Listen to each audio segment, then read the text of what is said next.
Hello.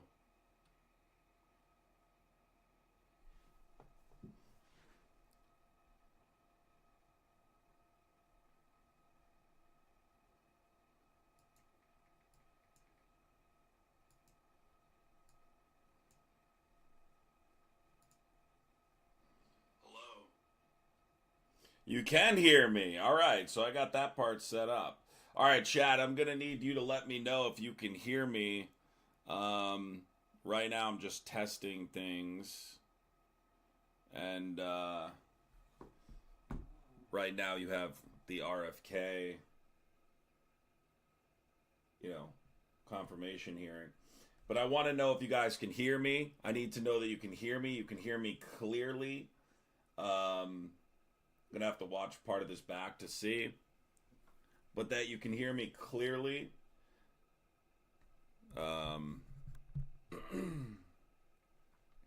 Sounds good. Sounds good. All right. Seems like it's starting to catch up, so it's not that far behind.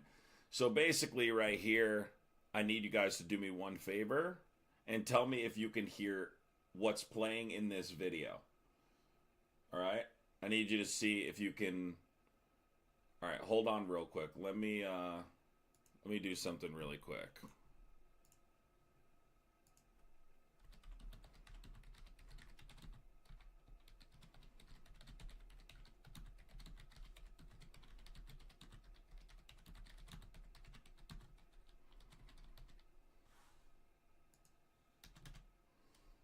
Let me send that out. Are both crisp? Sounds better than your Substack. That's because I'm using a HyperX mic. That's why. I've been setting up all this YouTube stuff for like pretty much a week and trying to get all this equipment together. I had some issue with drivers. Volume is low. All right, let's change that then. Volume should not be low. Is volume low? I mean, I'm not... That's something I can adjust at some point, but let's see for now. Hold on. Is my volume getting louder? Is my volume louder? Is my volume now louder?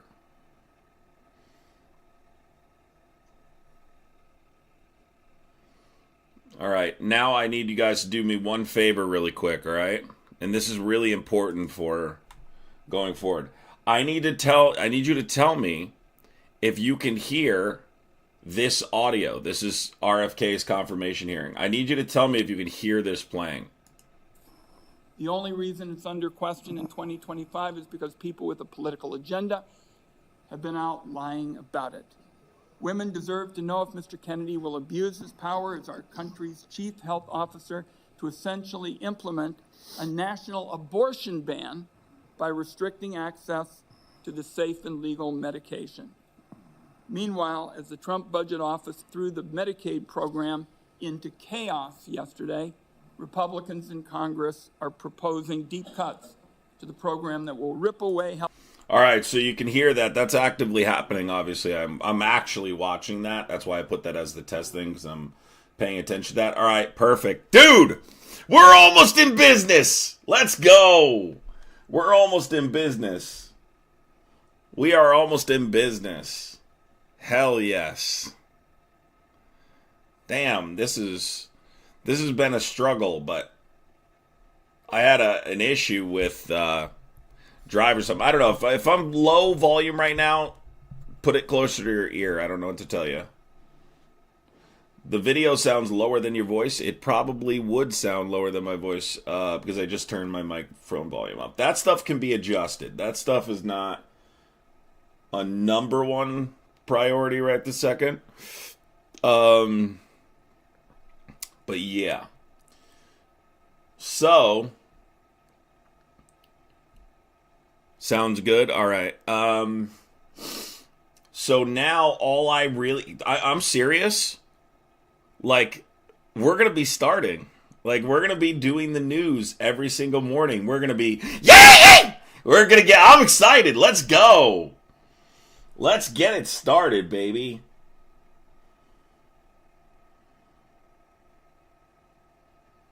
Let's go. All I have to do now is fix this thing. I'm getting some weird message about my drivers for phone calls. So I'm going to be getting phone calls. Yeah, because I have my camera up here, but it's fine for right now. That stuff doesn't matter. That stuff can be adjusted. I only have one monitor. I'm not one of these people with like 3 monitors. I have one tiny monitor, you know. I'm going to start putting whatever I make on as much as I can on social media back into the stream so it will keep improving. The one thing that I need to figure out is the phone calls now. I have all this figured out, which was a pain in the ass. Healthcare for millions of Americans. But we're there now with this. And yeah, I can't wait to get back to entertaining you in the morning, too, because I know a lot of people were missing the morning streams, and obviously I'm not streaming on fascist TikTok. So, definitely not.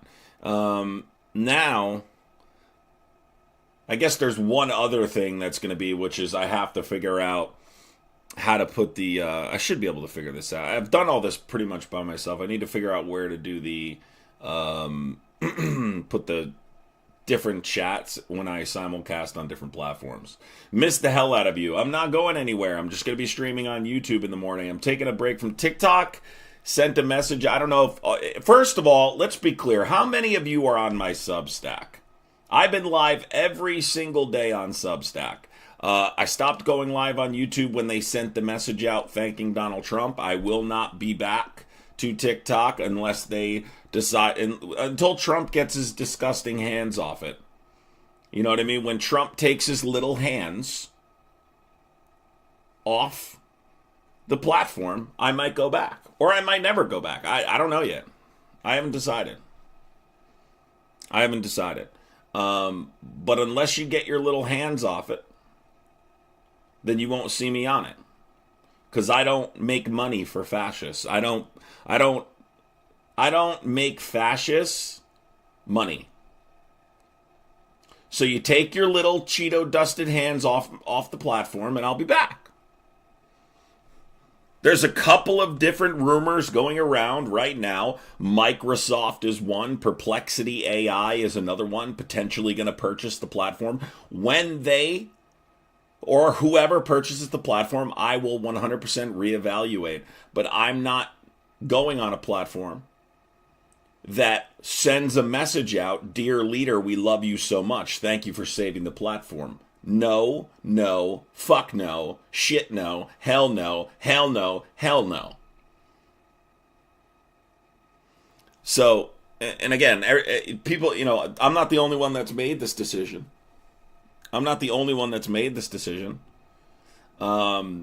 But we'll see what happens, right? For now, I'm going to be focusing on YouTube and I'm going to be focusing on Substack. Every single night I have been live on, or every single day I've been live on Substack. Every single day. So if you are not on Substack, check it out. Substack is the new wave. A lot of people are going over to that app now. It's basically, you can do written content, you can do video content, and you do live streams. Can't beat it. The only thing that is not on that platform is random troglodytes joining the guest box. But of course, you still, going to be talking to Republicans on there. Going to be talking to Republicans on here. Hopefully, going to have some debates on here with people that can actually debate, not just fucking back and forth with these troglodytes. Actual debates, take random phone calls from people, different stuff like that. Substack's more of like a professional kind of format, informative, and every single night there's a live on there that's like a nightcap live. So you go over there. If you want to subscribe on there, you have to do it through your browser because Substack does not have that option right now on the app. So you have to do it through your browser on Substack. So that's the case right now. So I'm glad we got this started. I'm glad we're started over here. There's still some things, little minor details that I need to clean up and some things I need to do. But just overall, I'm happy that everything's working right now. I gotta adjust the camera. There's a bunch of different things I have to do. You know what I mean?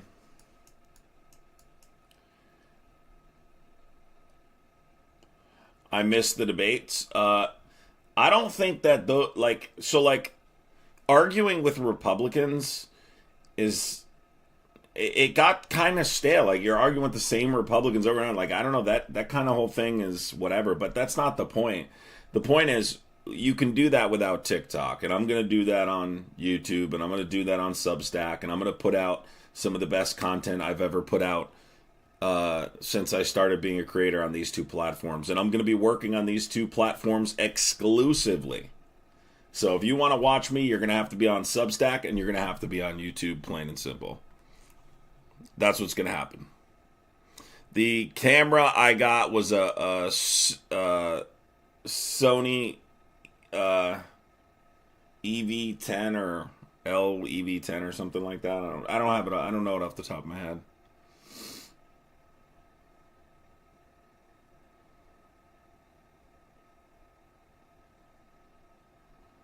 I think the YouTube streams are going to be probably more entertaining for people that like to watch my opinion on political content. So like right now we're listening to this Muppet. Look at this Muppet. And my nephew Jackson Hines is here too. We welcome you all. Thank you. You may proceed with your statement. Thank you, Mr. Chairman. Chairman Crapo, Ranking Member Wyden, and members of this distinguished committee. I'm humbled to be sitting here today as President Trump's nominee to oversee the U.S. Department of Health and Human Services. I want to thank President Trump for entrusting me to deliver on his promise to make America healthy again.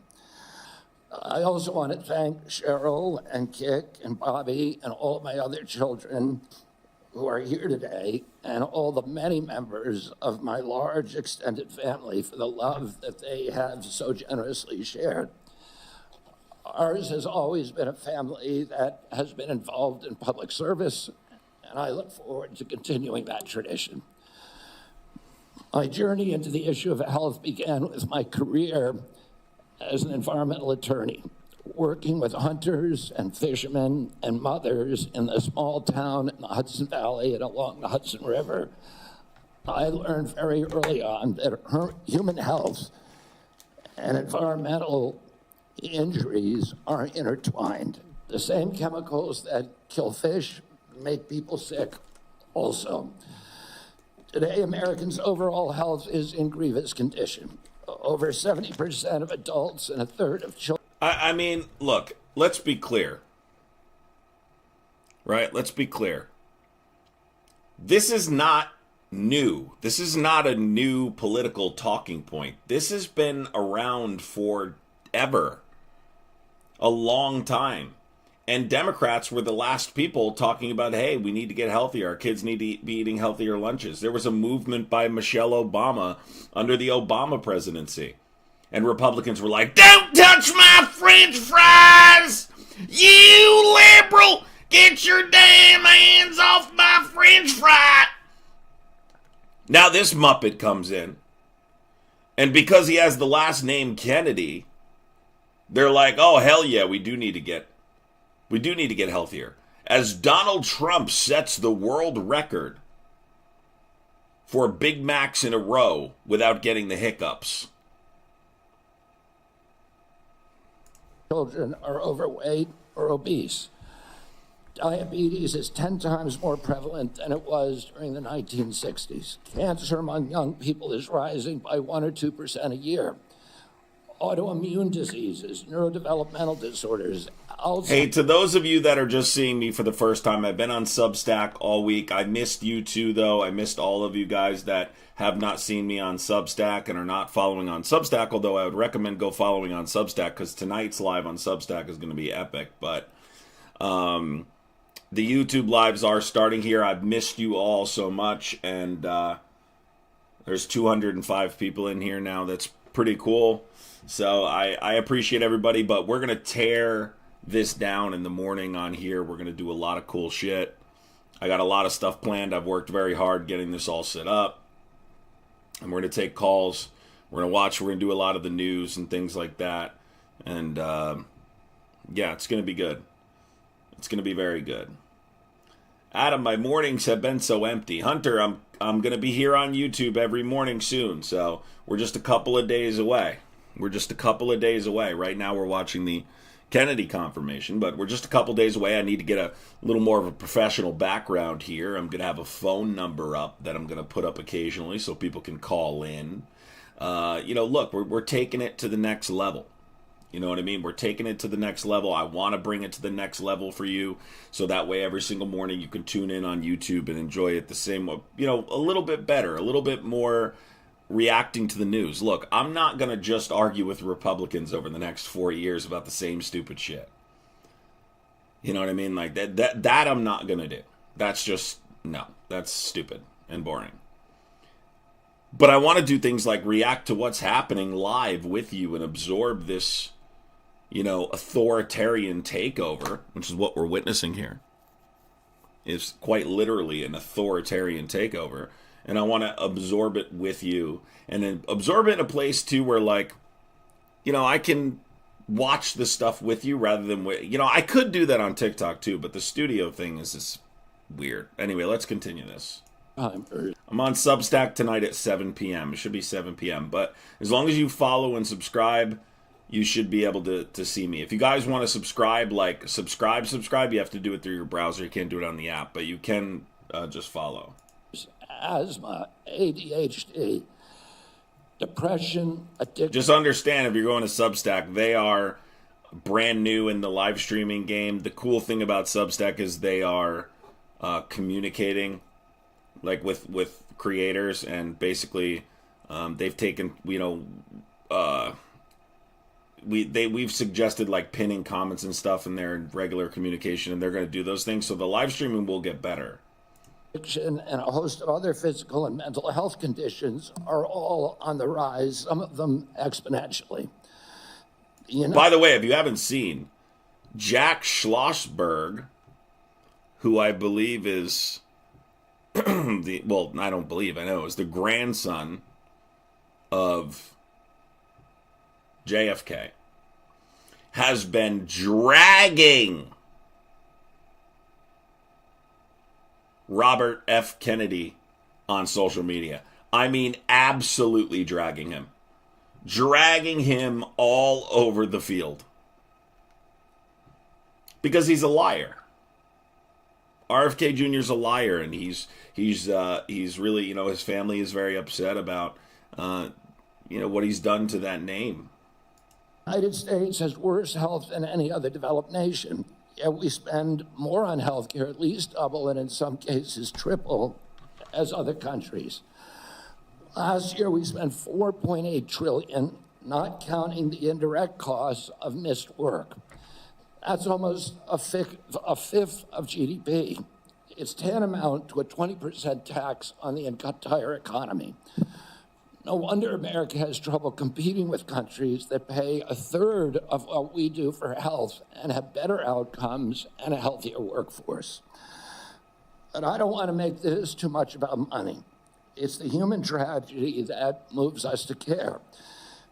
President Trump has promised. This guy wants people to get healthier.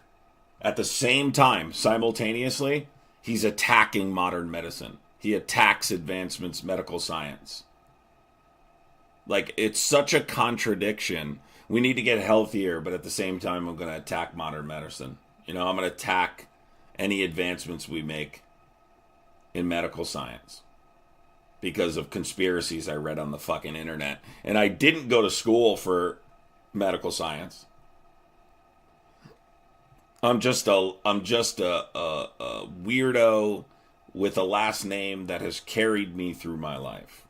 To restore America's global strength and to restore the American dream. But he understands we can't be a strong nation when our people are so sick.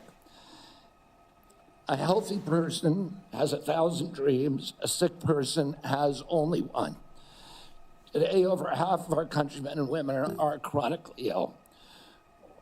When I met with President Trump last summer, I discovered that he is more than just concerned for this tragic situation, but genuine care.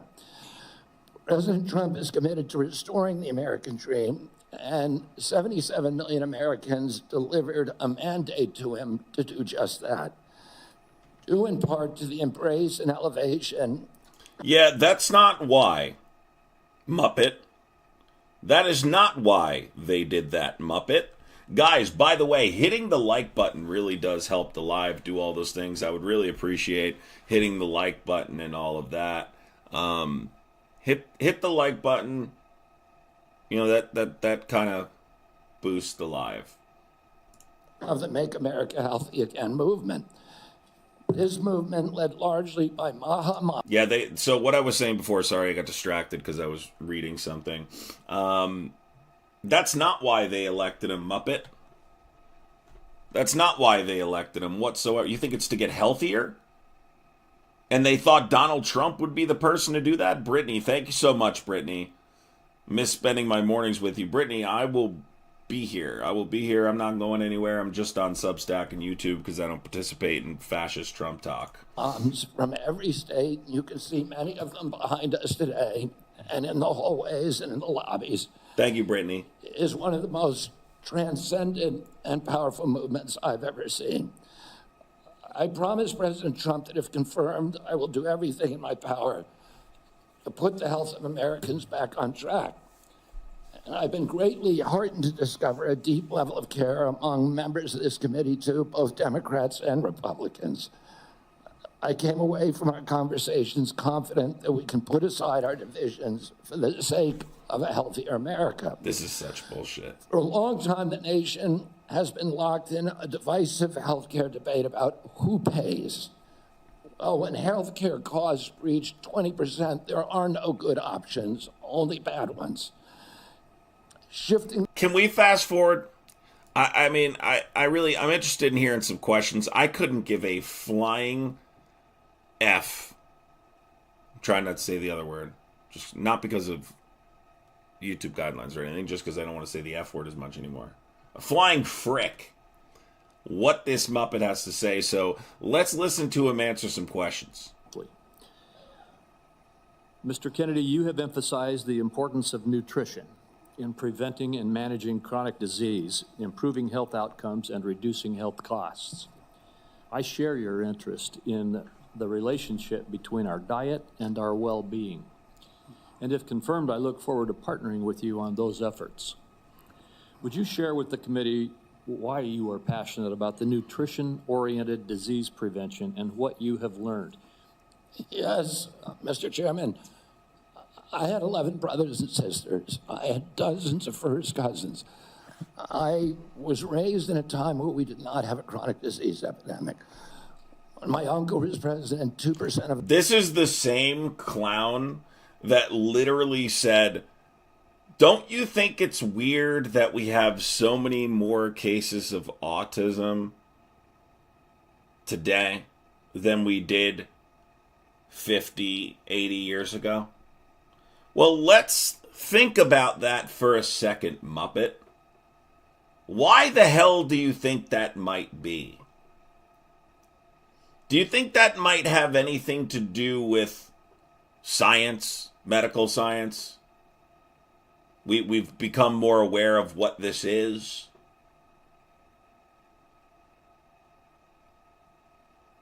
I mean,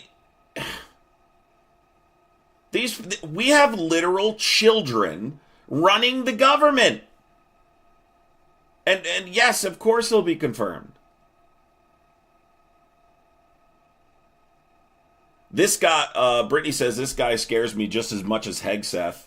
I think Hegseth is the most dangerous, and I will say this with my whole chest, I think he's the most dangerous person ever to be nominated and confirmed in the history of, I mean, he is, besides just the fact that he seriously is not sober a lot of the time, could not commit to being sober for the next 4 years, as the Secretary of Defense needs to be sober 24/7, as it's a 24/7 position. And you're responsible for the readiness of the military, so you could be called at 1 o'clock in the morning, and you're the person that's responsible for getting the military ready. He's an essayer. You know, he had that NDA with that. I mean, he wouldn't answer even when they were confirming him. He wouldn't answer questions on whether or not he would pew people in the kneecap, shoot people in the kneecap, on the orders of Donald Trump. Well, that would be unconstitutional. So the answer should be no. Nope, wouldn't answer it. He will do whatever Trump asks him to do. So beyond this guy just being a radical right-wing conspiracy theorist nutcase, he's also intoxicated. And that's why I say he's the most dangerous. Of American kids at chronic. Kash Patel is equally dangerous in terms of ideology. He's just as dangerous. Kash Patel is super dangerous. But Hegseth, considering the position and that the other struggles, with being in the position of Secretary of Defense and the other personal struggles, I think he's more dangerous. Disease. Today, 66% have chronic disease. We spent 0 on chronic disease during the Kennedy administration. The office. Without objection. Mr. Kennedy, you have spent years pushing conflicting stories about vaccines. You say one thing, and then you say another. In your testimony today under oath, you denied that you were anti-vaccine. But during a podcast interview in July of 2023, you said, quote, "No vaccine is safe and effective." In your testimony today, in order to prove you're not anti-vax, you note that all your kids are vaccinated. But in a podcast in 2020, you said, and I quote, "You would do anything, pay anything to go back in time and not vaccinate your kids." Mr. Kennedy, all of these things cannot be true. So, are you lying to Congress today when you say you are pro-vaccine? Or did you lie on all those podcasts? We have all of this on tape, by the way. Yeah, Senator, as you know, because it's been repeatedly debunked, that statement that I made on the Lex Friedman podcast was a fragment of the statement. He asked me, and anybody who actually goes and looks at that podcast and will see this. He asked me, are there vaccines that are safe and effective? And I said to him, some of the live virus vaccines are. And I said, there are no vaccines that are safe and effective, and I was going to continue for every person. Every medicine has people who are sensitive to them, including vaccines. Right, so he interrupted me at that point.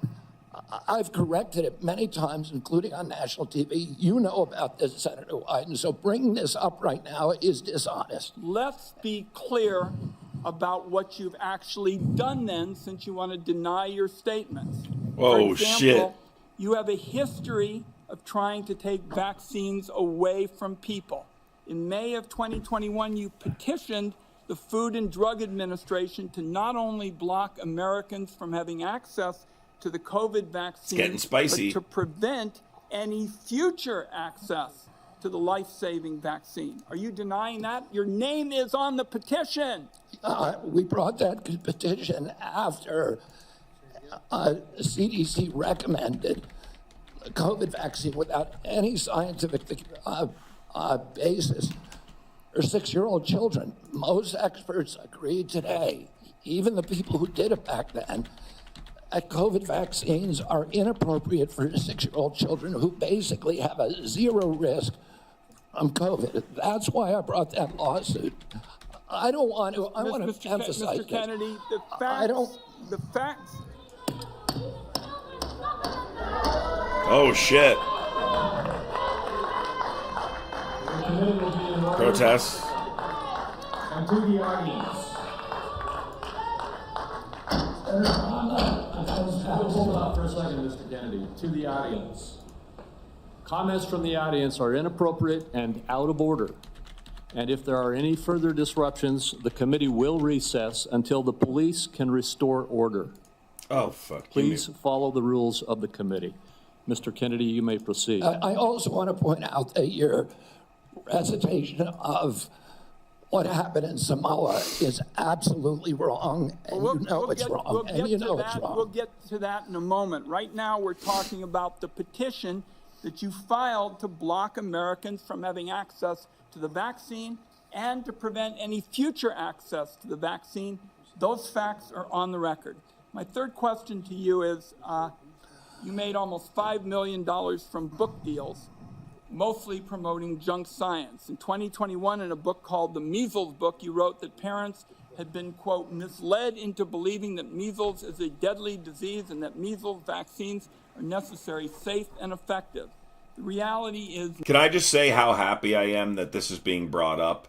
If you've never seen the podcast and things he said, he's a liar. And the crazy part is when confronted with things that he said, he gets like elevated. His voice gets loud, like, how dare you say that about me? Who do you think you are? You little creep. We heard you say it. These people are so bad at gaslighting, but they try it anyway. Measles are in fact deadly and highly contagious, something that you should have learned after your lies contributed to the deaths of 83 people, most of them children, in a measles outbreak in Samoa. So my question here is, Mr. Kennedy, is measles deadly, yes or no? The death rate from measles historically in this country in 19... Why the fuck are we taking medical advice from a bus bench lawyer? What happened to the days of listening to experts in their particular field? We have abandoned all logic. This guy is not a doctor. He's not a scientist. He's a bus bench lawyer with a famous last name. I'm tired of it.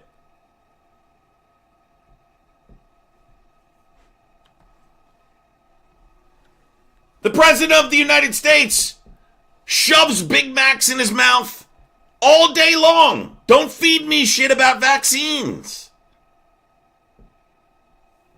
I mean, seriously, look at this. What are we doing?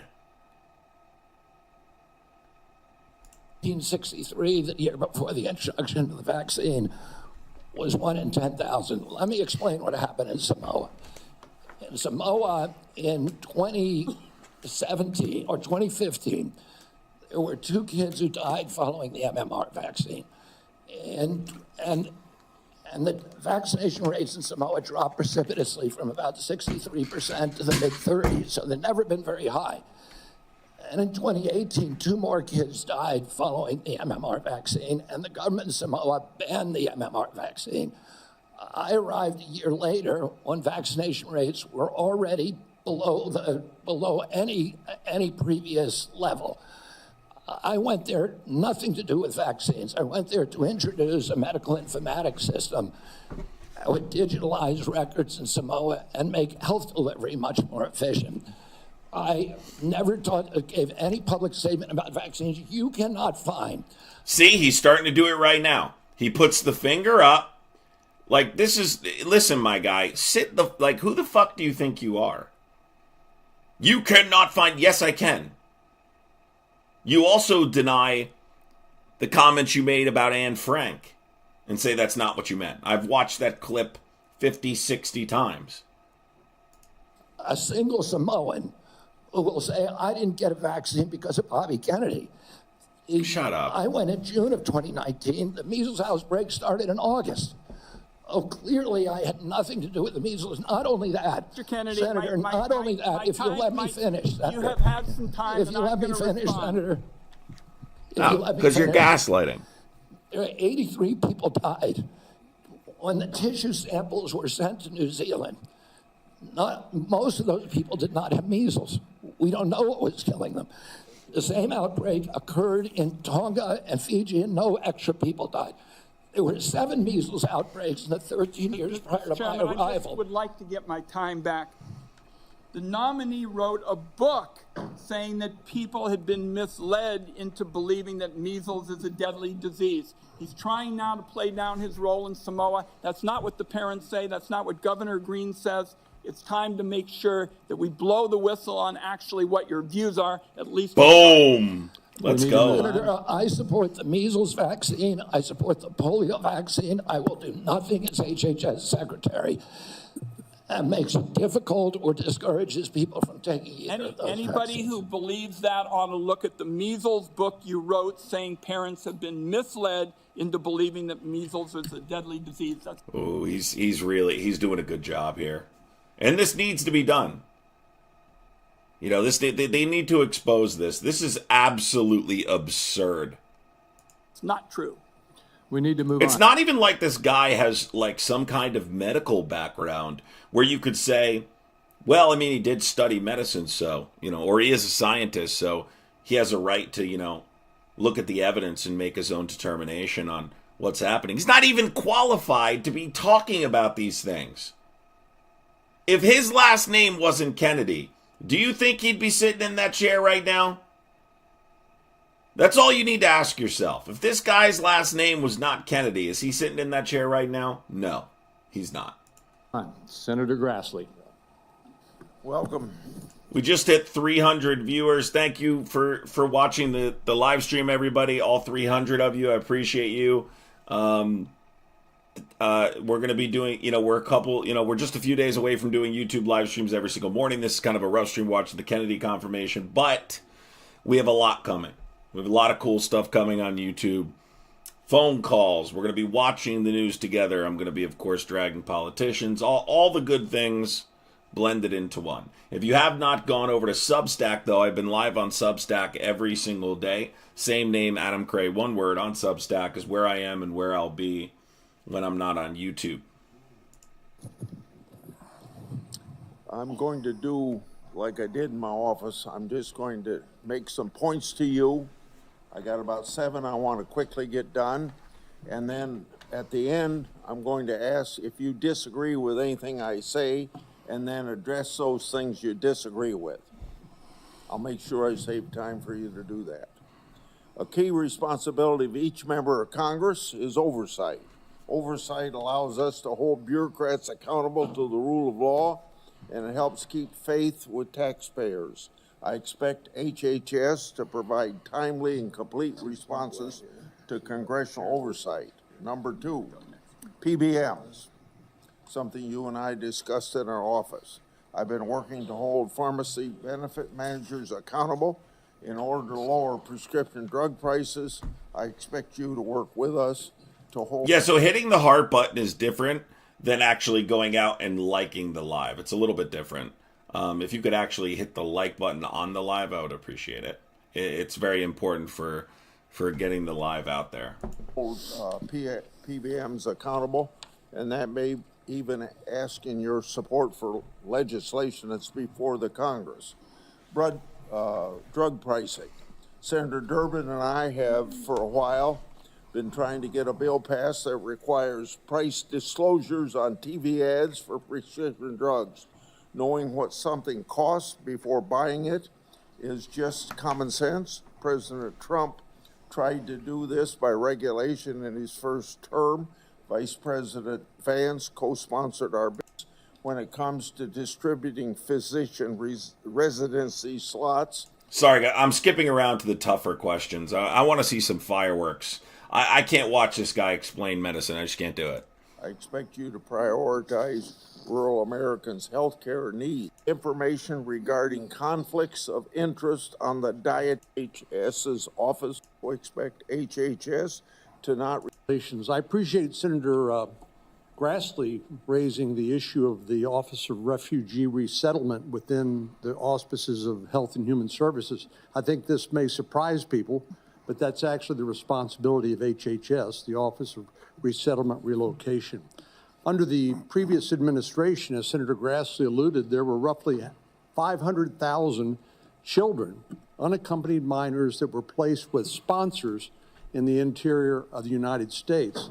the previous administration took the position that it was not the federal government's responsibility once these children were placed with these sponsors. But the New York Times, in a series of investigative stories, pointed out that tens of thousands of these children, when they tried to follow up and find out how they were doing, whether they were going to school, whether they were being trafficked or abused, there was no answer, and they took the position it was not their responsibility. So I look forward to working with you to find those children and to make sure that they're not being abused.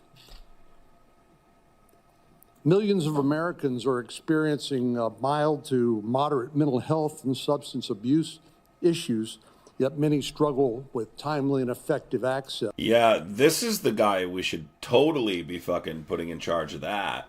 Jesus Christ. Primary care physicians are most likely to be seeing these individuals as opposed to a specialist, and it makes it important that these individuals, primary care physicians, be trained in patient-centered care, which would strengthen the integration of behavioral health care with primary care services. Is this something that you are concerned about, something you'd be willing to work with us on in order to implement? Yes, Senator. Let me just reassure you that President Trump has personally spoken to me about locating those 300,000 children who disappeared over the last 4 years. I don't think anybody has a fully accurate number, but it's hundreds of thousands, I agree. And many of them we know have been sex trafficked and childhood slavery, and it is a blight on America's moral authority, and we need to find Moral authority? Isn't Donald Trump a civilly liable assayer? those kids. In terms of addiction services and substance abuse services, this is a priority for me. It was a priority for me when I was running for president during my campaign. I was a heroin addict for 14 years. I've been 42 years in recovery. I go to 12-step meetings every day, so I hear the stories every day. And I hear the many stories about denial of, or the barriers to access to care. And we need to improve that. And to answer specifically to your question, I think we can do that through GME, which is a program that is funded by HHS. 400 people in the live. Thank you all 400 people for joining. Appreciate you. That is the largest funder for medical school students. And that's one of the things for primary care physicians should understand addiction care. Addicts almost always go through a cycle where there is a moment where they hit periodic bottoms where they're ready to go into treatment. But it's fleeting and it's momentary. And we have that opportunity to save their lives. And then if we miss that little short window, they're off to the races again. I appreciate your answer. Our time is short. Let me get to one. So then universal health care, right? Is that right? That's how you treat substance use disorder. The exact thing Republicans advocate against. One more question that I think is very important. Under the first Trump administration, the number of people receiving HIV treatment in Africa through the President's Emergency Plan for AIDS Relief, otherwise known as PEPFAR, it increased, this is during the first Trump administration, from 13 million people to 18 million people across 50 countries, primarily in Africa. Africa has about 1.3 billion people today, or in 2021. It's projected to have 2.5 billion people by 2050, or 25% of the global population. In 2020, PEPFAR reported that 2.8 million babies were born without HIV. That was something that would not have happened but for the PEPFAR program. So it has simply been one of the most successful public health programs in the world and saved approximately 26 million lives. Asked All right, let's skip forward a little bit.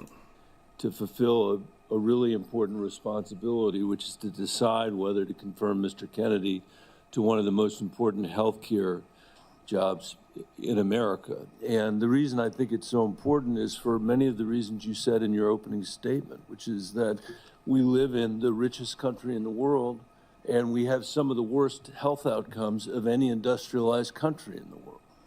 We live in the richest country in the world, and we have some of the lowest life expectancy rates of anybody in the industrialized world. I was a school superintendent before I was in this job, Mr. Chairman, and I can tell you that Mr. Kennedy's right, that when I look at the kids in the Denver public schools, if we don't change the way we eat in this country, 40% of them are going to suffer adult diabetes as a result of their diet. And we're, as I said, spending more than any other country in the world. How does anyone say this with a straight face, though? The President of the United States is a swollen crush can. World, and our families, every single person's constituents in this Senate are facing chronic shortages when it comes to health care. My friend from Texas, Senator Cornyn, has been a champion on mental health care. We have an epidemic, as he knows, across this country in mental health care, partly because of what the massive social media platforms that were sitting behind the President of the United States have inflicted on our children for their profit in the last decade or so. So we have no shortage of challenges to confront, and I even agree with some of the diagnosis of Mr. Kennedy. What is so disturbing to me is that out of 330 million Americans, we're being asked to put somebody in this job who has spent 50 years of his life not honoring the tradition that he talked about at the beginning of this conversation, but peddling in half-truths, peddling in false statements, peddling in theories that, create doubt about whether or not things that we know are safe are unsafe. Not that every vaccine in America is unsafe, not that you can't possibly have an adverse reaction, but that parents and children in my old school district and school districts all over this country would be better off not getting vaccinated than getting vaccinated. Unlike his own children who were vaccinated, unlike the people he invited to his house in Los Angeles for their party who were vaccinated. For everybody else, it's about peddling these half-truths. And he says it with such conviction that you want to believe him. I just said this before. This is what I just said 5 minutes ago. The way that he says it. This guy believes his own bullshit. And Mr. Kennedy, I just have there are many, many things in the record, but I hope that you could answer these questions, yes or no. I've tried to ask these in a... Oh, this is going to be good. This is going to be good. Manner that's faithful to what you actually said, because I didn't want to have a debate about whether you actually said them. So I'm asking you, yes or no, Mr. Kennedy? Yes, he did. Somebody said he left a bear in Central Park. Yes, he did. A dead bear on a bicycle or something like that. He's a complete weirdo. Did you say that COVID-19 was a genetically engineered bioweapon that targets black and white people, but spared Ashkenazi Jews and Chinese people? I didn't say it was deliberately targeted. I just quoted an NIH-funded and NIH published study. Did you say that it targets black and white people but spared Ashkenazi Jews? I quoted a study, Your Honor. I quoted an NIH study that showed that. I'll take that as... He can't answer the question, but this needs to be said. This is sick. Yes, I have to move on. I have to move on. Did you say that Lyme disease is highly likely a materially engineered bioweapon? I made sure I put in the highly likely. Did you say Lyme disease is a highly likely militarily engineered bioweapon? I probably did say that. Did you say that? And that's what the developer of Lyme I want all of disease our said. colleagues to hear it, Mr. Kennedy. I want them to hear it. You said yes. Let's go. Did you say that exposure to pesticides causes children to become transgender? No, I never said that. Okay, I have the record that I'll give to the chairman, and he can make his judgment about what you said. Did you write in your book, and it's undeniable, that African AIDS is an entirely different disease from Western AIDS? Yes or no, Mr. Kennedy? I'm not sure if I made that. Okay, I'll give it to the chairman, Mr. Kennedy. And my final question, did you say on a podcast, and I quote, "I wouldn't leave abortion to the states. My belief is we should leave it to the woman.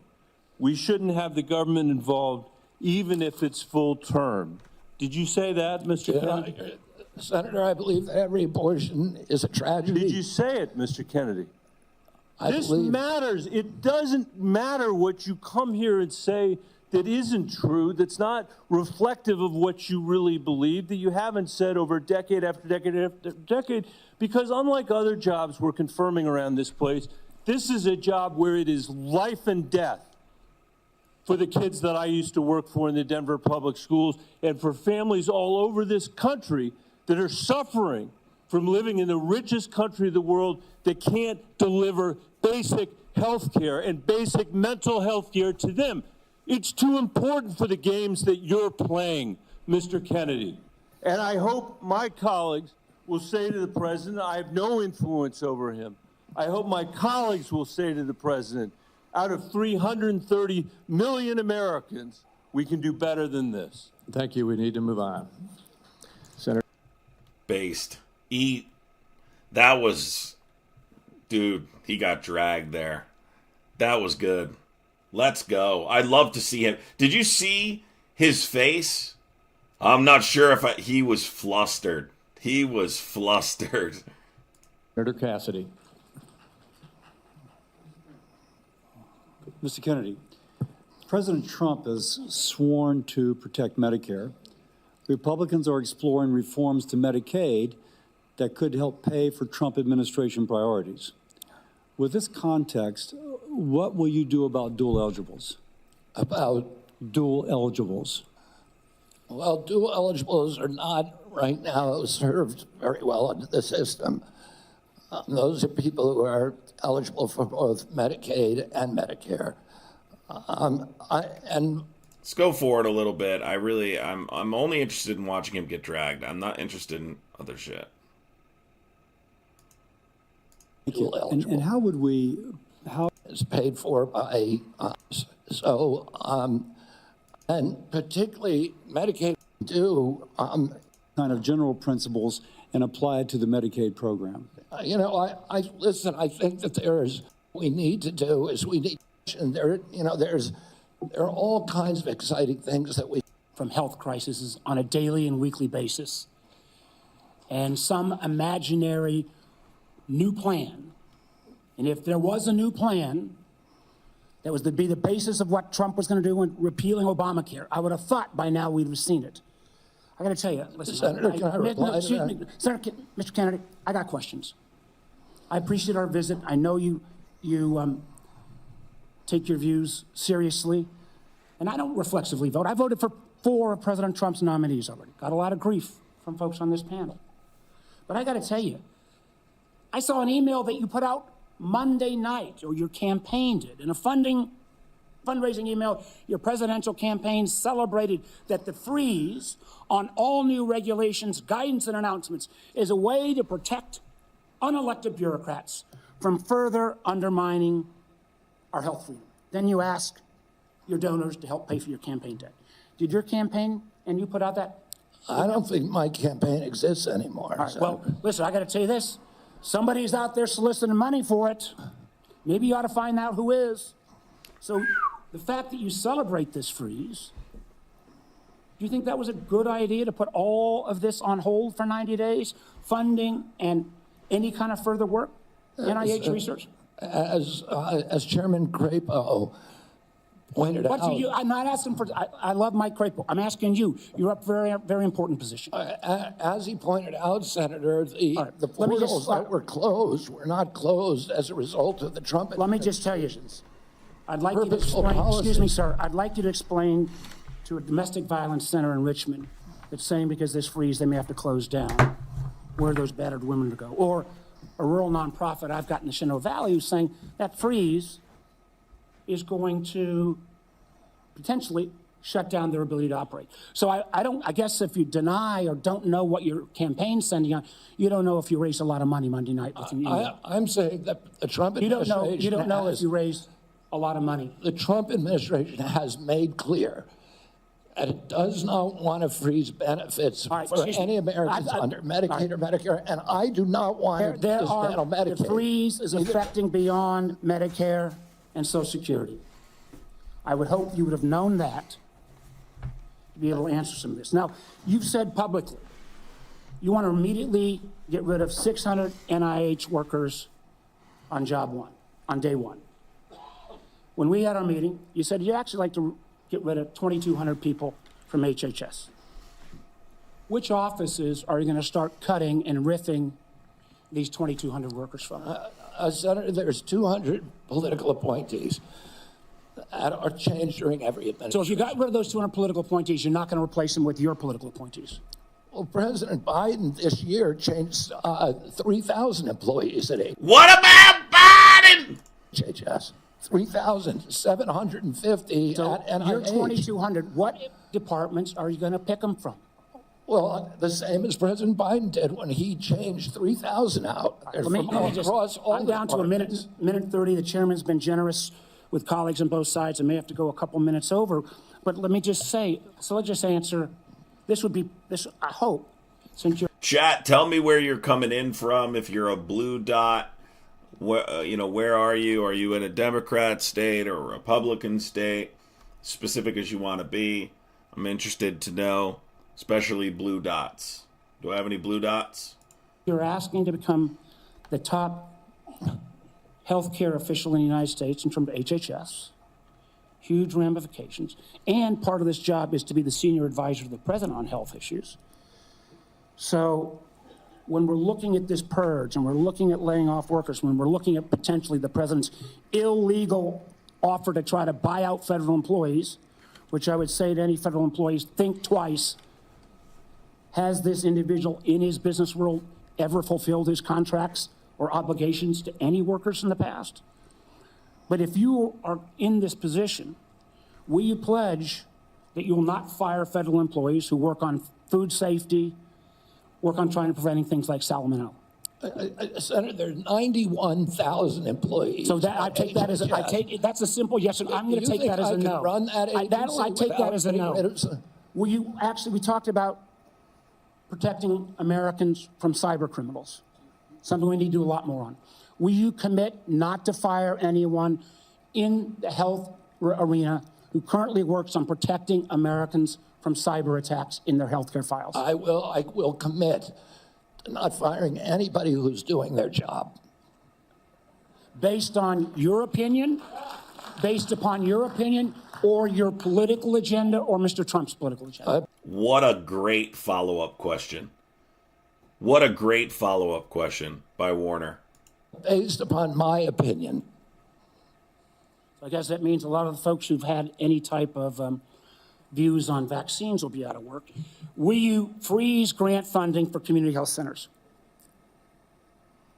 Will you freeze federal funds for community health centers, the way the current administration has done? The White House has made clear that no funds are going to be denied to any American for benefits in any program. Do you know what happens at community health centers? Those are direct. Are you talking about the Indian health centers? No, I'm talking about community health centers across the country. I understand that.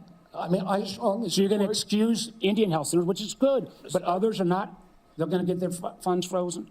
I strongly support community health centers, as does the president. So does that mean you're not going to freeze the funding that is currently frozen? The White House has made clear that none of that funding is supposed to be frozen. Sir, the direct payments are different than how the government operates. We fund the federal government down to community health centers. As a former governor, there's lots and lots of state programs that are related to health care that come from the federal government. They come down to the state, then it goes to local programs. All of those don't directly pay out $1 at a time, but they come from federal funding. They are all, even though they keep changing the guidance on a minute-by-minute basis, based upon 9:45 or 10:30 or 10:45, whatever time it is today, those funds are still frozen. Sir, I just honestly, I want to give you a fair shot, but I don't feel like you approach this job with the knowledge and candidly your willingness not to commit. Try to recommend to the president to make sure these funds are unfrozen and that people's lives are at stake is a very disappointing answer. Thank you, Mr. Chairman. Well, what knowledge would he have other than the internet? This guy is not studied or educated. And I mean, this is just, I swear, this feels like a dream. This feels like a dream. The troll on the internet has become the face of healthcare in this country. Are you kidding me? Health and Humans. Are you kidding me? Senator Langford. This can't be real, right?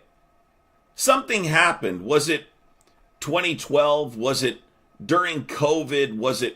Did we all pass away at some point and this is just some kind of weird, like, purgatory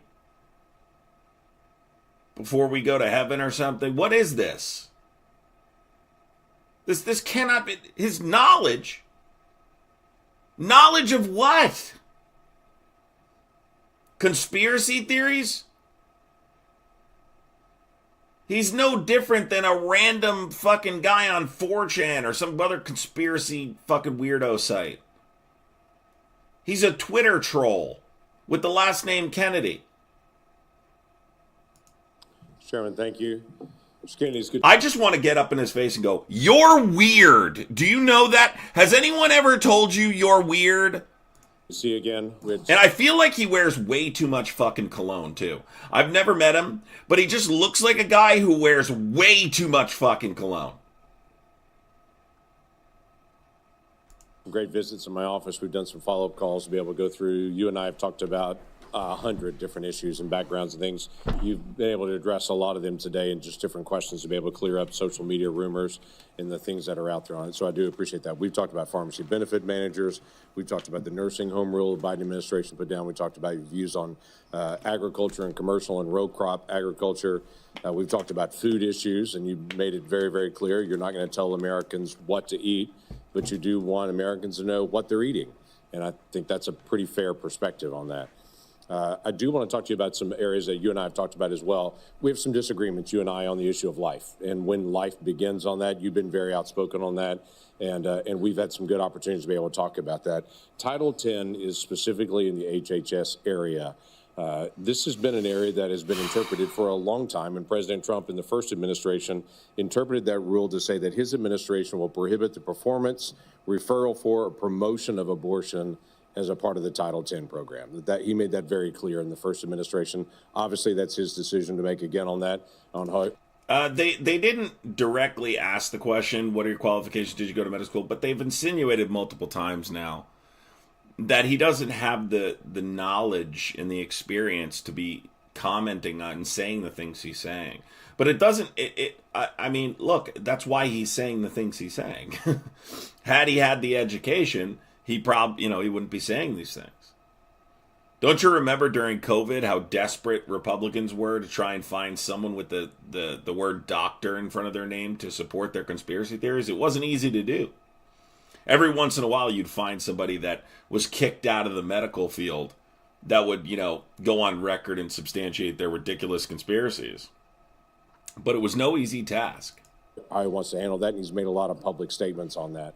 The Biden administration not only reversed that, not only rescinded that rule, but they went one step the other direction. In my state in Oklahoma, as you and I have talked about, the Biden administration cut off funding to the state of Oklahoma for AIDS testing, for breast cancer screening, and for other areas of poverty health care because my state didn't promote abortion. It wouldn't provide. If my state wouldn't promote abortion in the state, we got cut off for federal funds for AIDS testing and for other things. My simple question to you is, how are you going to handle Title 10 on that? I saw how President Biden handled that in the punitive measures that came on my state for those that are in rural health care. How are you going to handle Title I'm 10? going to support President Trump's policies on Title 10. So I just want to correct something really quick. What he just said is not true. Okay, there is federal rules that require counseling and referrals for abortion. There are federal rules. When the state does not comply with those federal rules, yes, the federal government will withhold funds. So that what he just said was misinformation. I just want to correct it. I agree with President Trump that every abortion is a tragedy. I agree with him that we cannot be a moral nation if we have 1.2 million abortions a year. I agree with him that the states should control abortion. President Trump has told me that he wants to end late-term abortions, and he wants to protect conscience exemptions, and that he wants to end federal funding for abortions here or abroad. That's Title 10. I serve at the pleasure of the president. I'm going to implement his policies. Thank you for that. President Biden, when he came in, immediately closed down the Office of Civil Rights and Conscience Protection. Holy shit, dude.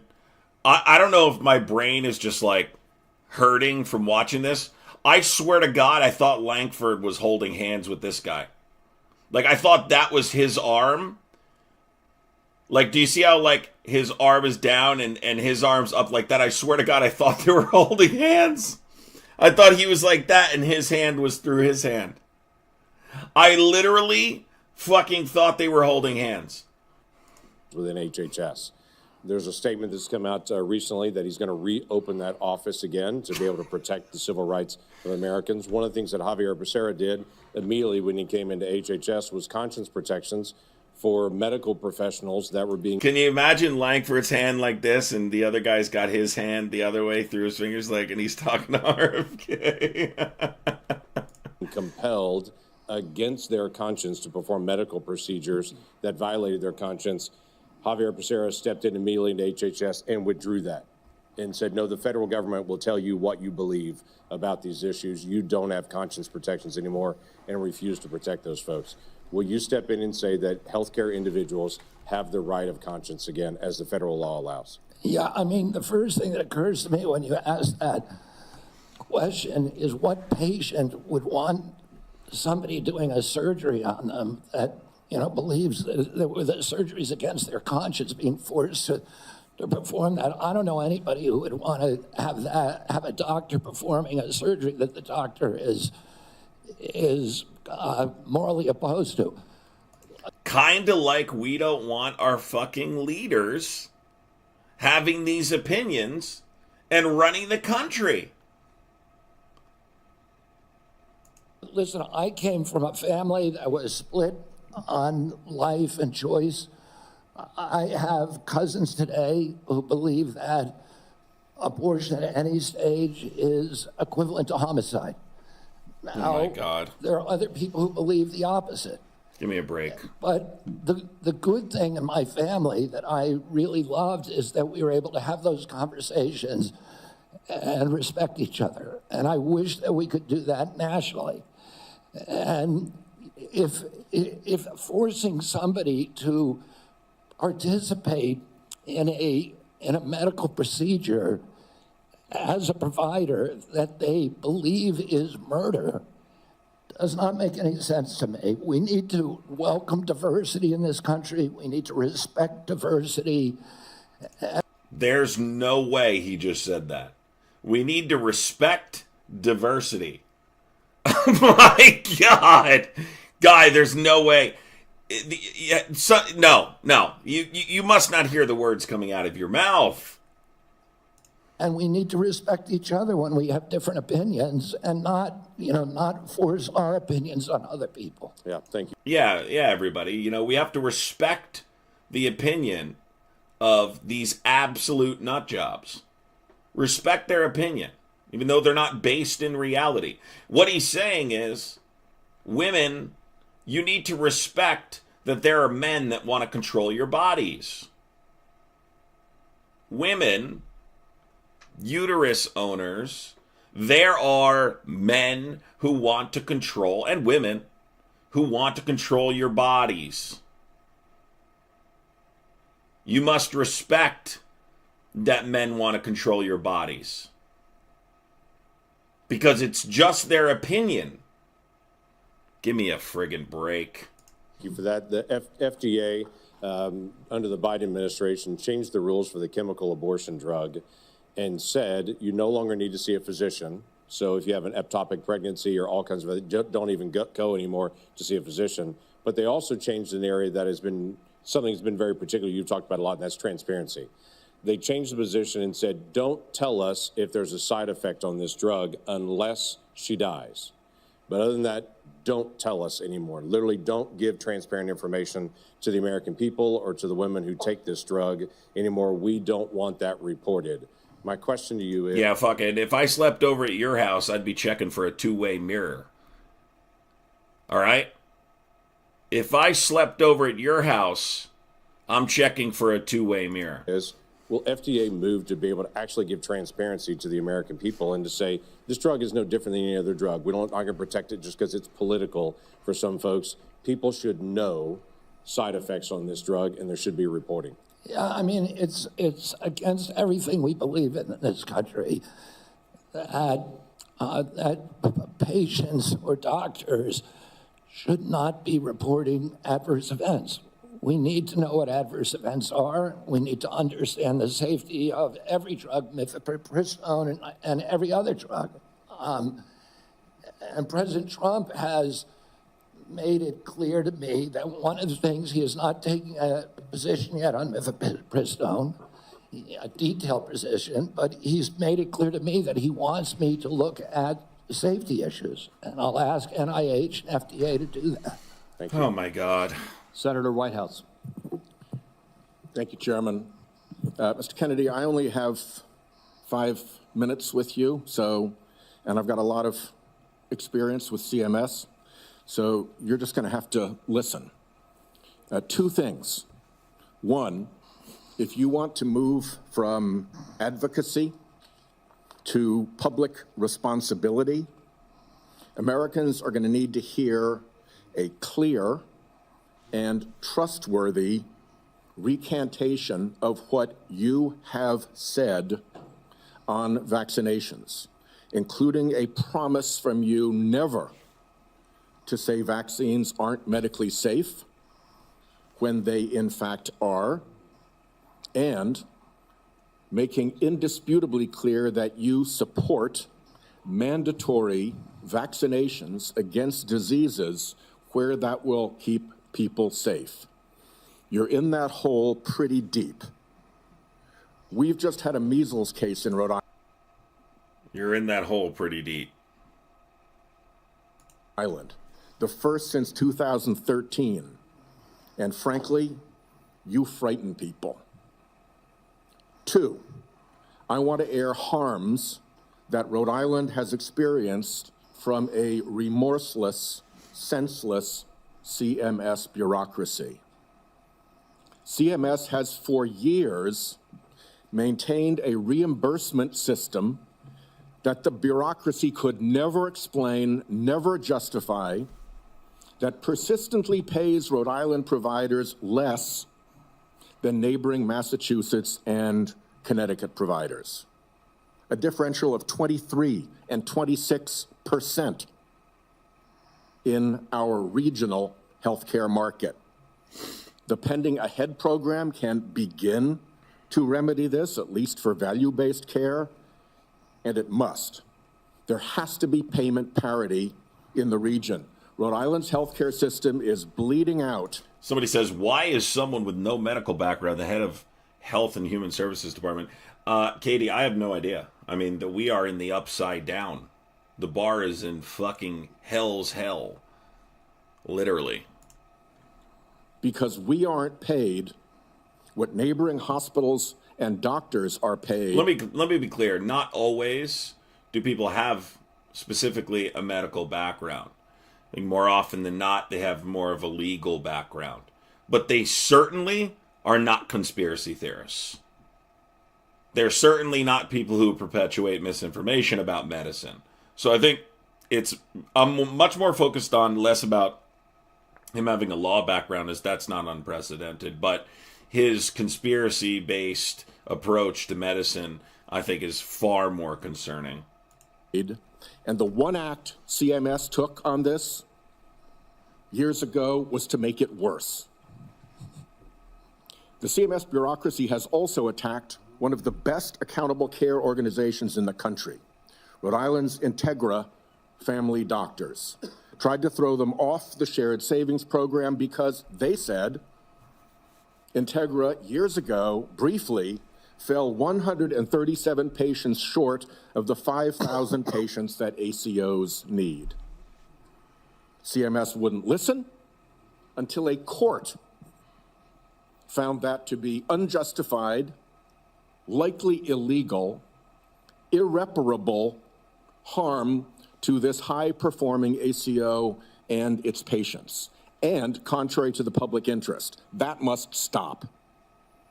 Last, CMS has refused to approve waivers granted elsewhere for Rhode Island from rules that are stupid for Medicare patients who are nearing the end of their days. Here's what families see. Granny is home dying. She needs to transfer to a nursing home, and Medicare insists on putting her 3 days and 2 nights in a hospital. Expensive, frightening to Granny and the family, and stupid. Granny's home dying and can't get palliative and curative care together. Inhumane and stupid. Granny's home dying and can't get home care if she can still get out into the yard or be driven to see the shore, to see Narragansett Beach, say, one more time, to recall childhood memories before she dies. Inhumane and stupid. Granny's home dying and the family's exhausted. And the respite care benefit is not to send a nurse or a caregiver, but to stuff Granny in an ambulance and haul her off to a hospital. Some respite. It's all expensive, frightening, inhumane, and stupid. But the insensate CMS bureaucracy takes a court order to be awakened to the harm they cause. I have had enough. CMS should let Rhode Island try humane end-of-life care through CMMI. Let's see if it works at a state. I bet it will save money, serve families better at a very, very delicate time, and perhaps even make a model for better health care everywhere. I've said a lot. My time is out. You're welcome to respond in writing. I ask unanimous consent that the order declaring CMS's actions to constitute irreparable and illegal harm be put into the record. Without objection. Let me just respond very briefly, Senator Whitehouse. I'm an implacable enemy of tyrannical, insensate bureaucracies and stupid rules, and I will work with you to make CMS responsive to the needs of Rhode Island and to remedy those disparities that you talk about. I am familiar with the Integra Health plan, and it is the template for what we ought to be doing is a value-based plan, and I look forward to you to making sure that we create pilot programs like this. Unfortunately, Mr. Chairman, around the country. Unfortunately, Mr. Chairman, one of the things I've learned in my tenure in the Senate is that a nominee saying that they're willing to work with me amounts to exactly zero. We need to get this fixed. Thank you. Boom. Well, I guess at that point, then, we will move on to Senator Daines. Mr. Chairman, thank you. Mr. Kennedy, I'm glad to see you here this morning. I listened to your opening remarks, and you mentioned that you want to make HHS the gold standard of science. Oh, my God. I have found my engagements with you, both behind closed doors in my office, as well as listening to you publicly, to be very thoughtful and science-based I applaud that. I thank you for that. Science-based is wild. Science-based is wild. That's a wild statement. And I realize this will likely be a very partisan vote on this committee and on the Senate floor. But let the record state there are 3 medical doctors on this side of the dais. I'm a chemical engineer. We believe in science. I'm thankful that you do too, and you made that comment in your opening remarks. I want to talk about agriculture for a moment. We talked about our common love for Montana. You've been to Montana many times. It's a wonderful state. A lot of folks have discovered it. They watch the show Yellowstone, and people are coming and moving into our state, but it's an amazing place. But as you know, agriculture is our top economic driver in Montana. Did he just bring up Yellowstone? Did he really just bring up Yellowstone? Some of the highest quality crops, the best livestock in the country and the world. Our farmers and our ranchers are truly some of the most effective environmental stewards in ensuring we have. Oh, make no mistake about it, everybody. He's going to be confirmed. Rarely, I mean, the only person, if you remember back, I was on TikTok when I predicted this initially. The only person that I thought would have trouble getting confirmed was Matt Gaetz, and he stepped down. So he's the only one I thought would have an uphill battle. He just is extremely disliked by Senate GOP members. Of a safe food supply chain in the world. I share your view that protecting the integrity and safety of our food supply is of utmost importance. I appreciate the research happening in places like Montana State University to help farmers produce resilient, healthy, and safe crops, as well as their agricultural practices. You mentioned you were a 4-H kid growing up. I think our 4-H kids and our FFA kids are some of the best kids in America.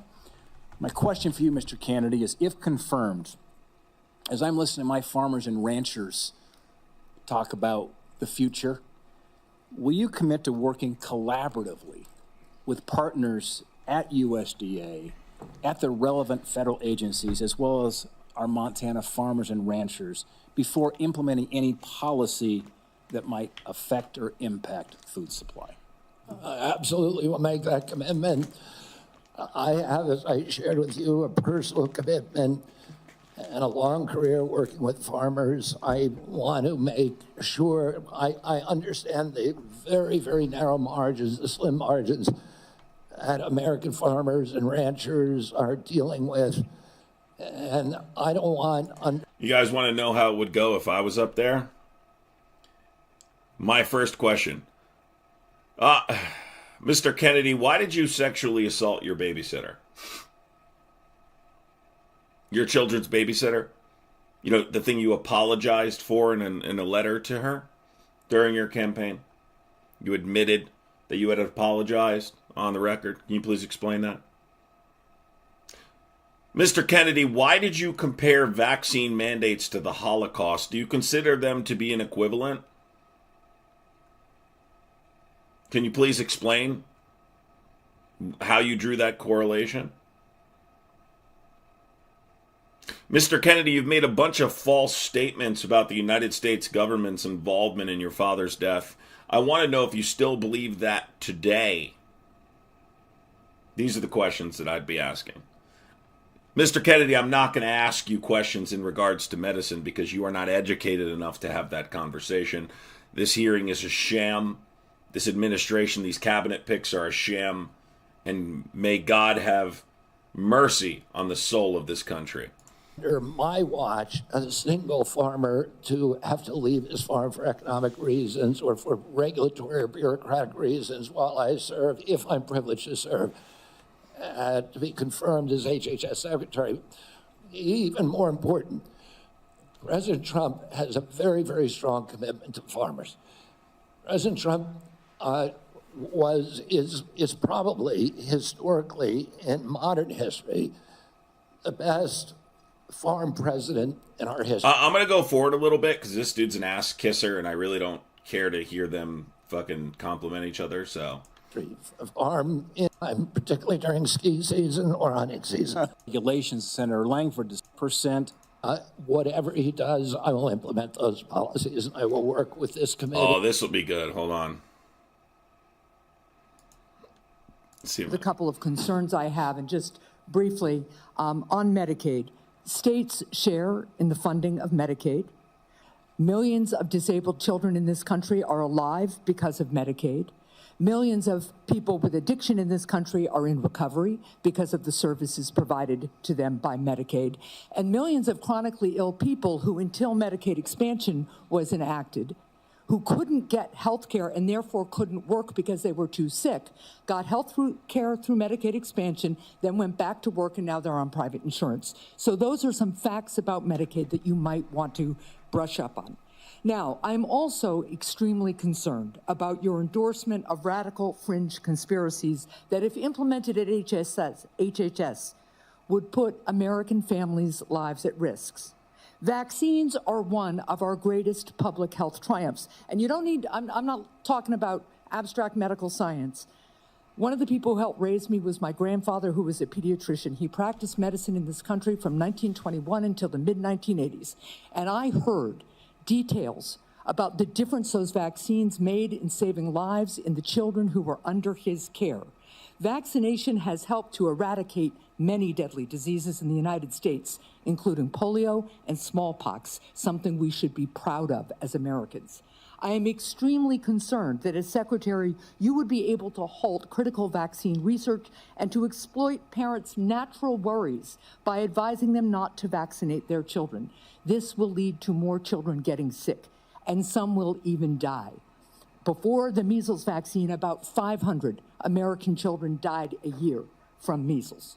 This is too much of a risk for our country, and there is no reason that any of us should believe that you have reversed the anti-vaccine views that you have promoted for 25 years. For example, you have previously falsely suggested that the polio vaccine killed many, many, many, many more people than polio ever did by causing fatal cancers, while rigorous safety studies show that to be completely false. Now, let's go to something we agree upon. I am really heartened to see that one area where we agree on is on women's reproductive freedom. In your own words, it's not the government's place to tell people what to do with their bodies. You said that, correct? Yep. Mr. Kennedy, in 2023, you came to New Hampshire and said, quote, I'm pro-choice. I don't think the government has any business telling people what they can or cannot do with their body. So you said that, right? Yes. Yep. But you also said we need to trust the women to make that choice because I don't trust government to make any choices. You said that too, right? Yes. It is remarkable that you have such a long record of fighting for women's reproductive freedom, and really great that my Republican colleagues are so open to voting for a pro-choice HHS secretary. So, Mr. Kennedy, I'm confused. You have clearly stated in the past that bodily autonomy is one of your core values. The question is, do you stand for that value or not? When was it that you decided to sell out the values you've had your whole life in order to be given power by President Trump? Senator, I agree with President Trump that every abortion is a tragedy, that we can't be a moral authority in this country. Right, so, but that isn't what you said back in New Hampshire in 2023. My question is exactly when did you decide to sell out your life's work and values to get this position? Senator, I agree with President Trump that Dude, she's straight up to his face calling him a fucking sellout.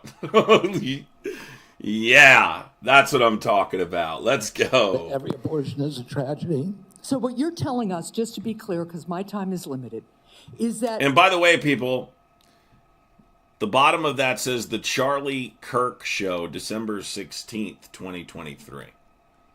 Regardless of what you believe, regardless of what values you have, if President Trump tells you to do something, you're going to do it. You said just now the discussion about mifepristone. Oh, he's asked me to study the safety of it. Here are the safety studies that tell us mifepristone is safe and effective. And I asked Mr. Chair that these about 40 studies be admitted to the record by unanimous consent. Without objection. So The studies are there. The safety is proved. The science is there. But what you're telling us is if President Trump orders you to take action to make it harder for women to get direly needed health care, you'll follow his order. If Mr. Trump, as he did yesterday, orders a halt on Medicaid payments that are essential for taking care of people with disabilities all around this country, you're going to follow that order because you are willing to sacrifice your values, your knowledge, if President Trump tells you to do that. That, to me, is unacceptable in a Secretary of Health and Human Services. As I explained before, the White House has issued a statement saying that that policy will not deprive any American benefits. The problem is the White House issued that statement only after we pointed out the damage it would do, and it became politically uncomfortable for them. You know what else that freeze on federal funding did? It halted funds for critical research that could cure pediatric cancer. So if the president tells you to do that, you're going to stop that too. That's enough. Damn, she destroyed him. Senator Cortez Masto, isn't it? Oh, shit. Look at his face. Oh, shit. He got ate up on that one. You know what I love more than anything about that? Is she literally just called him a fucking sellout. She's like, no, my question is, when did you sell out? When the hell did you sell out?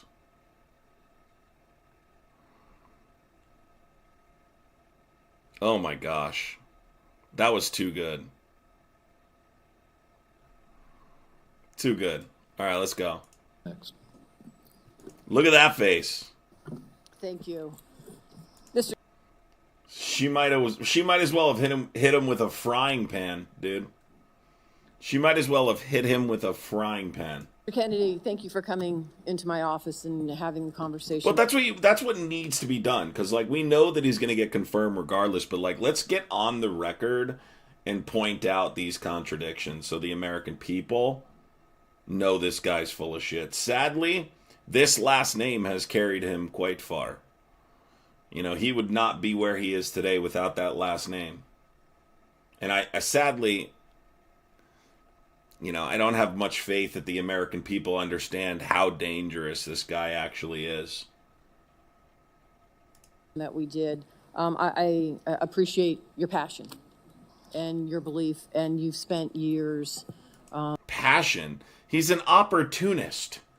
He sees an opportunity. He's willing to abandon his morals, his values, his ethics to elevate his position in politics, which is not uncommon in politics, but he takes the cake. Really talking about the issues that matter to you, and I appreciate that. Let me ask you a couple of questions, though I just need some clarification. There's a 40-year-old law that requires hospital ERs accepting payment from Medicare to actually provide emergency care to patients. So let's say a woman experiencing a life-threatening condition like a heart attack goes to the ER. As a lawyer, you would agree that that federal law protects her right to emergency care, correct? Yes. So now a pregnant woman with life-threatening bleeding from an incomplete miscarriage goes to the ER. Let me rephrase that so you can hear. A pregnant woman with a life-threatening bleeding from an incomplete miscarriage goes to the ER, and her doctor also determines that she needs an emergency abortion. But she's in a state where abortion is banned. You would agree also as an attorney that federal law protects her right to that emergency care, correct? I don't know. I mean, the answer to that is I don't know. If the state bans Well, let me ask you this as an attorney. Doesn't federal law preempt state law? The federal Constitution does. Sometimes not every federal law preempts state laws. It could be unconstitutional. Now, I'm not trying to be evasive, let me ask you Senator. I'm this. just telling you I don't know the I answer appreciate to that question. But what authority do you have over this as the director of HHS? What authority do I have? Yeah, to enforce the law, In what regards? to make sure that a hospital that receives payment from Medicare is ensuring that they're providing the necessary emergency care to patients when they present. It's actually the EMTALA law. So what authority as HHS director do you have with respect to EMTALA? My understanding is that I have budgetary power and that it's pretty much limited to that. But if you tell me I have another authority, I don't even think that. Well, let me tell you, we you have do. a law enforcement branch. Kennedy needs to read the supremacy clause of the Constitution if he doesn't think that federal law preempts state law. Actually, you do, and that's CMS. CMS actually investigates complaints of EMTALA violations, as well as the Health and Human Services Inspector General, who, by the way, was just recently fired by Donald Trump. So you will be enforcing EMTALA laws, and it's important that you... I mean, I'm really kind of weirded out at the fact that he didn't know that federal law preempts state law under the supremacy clause of the U.S. Constitution. Aren't you a lawyer? The fuck? How do you not know that? What the fuck? Understand their impact and don't play politics with the patient presenting at the ER based on a position that this administration has taken. Let me ask you another question. When we met in my office, you said about lowering drug prices, that when Big Pharma price gouges, the American people suffer. I think we both agree on that. And I think you're sincere in your belief that you want to reduce prices for Americans, correct? Yes. Yeah. The Inflation Reduction Act empowered Medicare to negotiate prescription drug prices. It penalizes drug companies for price hikes above inflation, and it caps seniors' out-of-pocket drug costs, along with reducing insulin prices to $35 per month. But your future boss, Donald Trump... Don't you guys like this, though? How we can watch these clips together now? We can fucking do awesome shit over here. You know what I mean? Like, we can watch these news clips together. We can... This one's a little, you know, you have to be a political nerd to enjoy what we're watching here. But, you know, we can watch anything. You know, we go through what Trump is saying. We watch videos on things that are happening, deportation, blah, blah, blah. We can react to them in real time. We'll take phone calls. We can do all sorts of shit. It's going to be cool.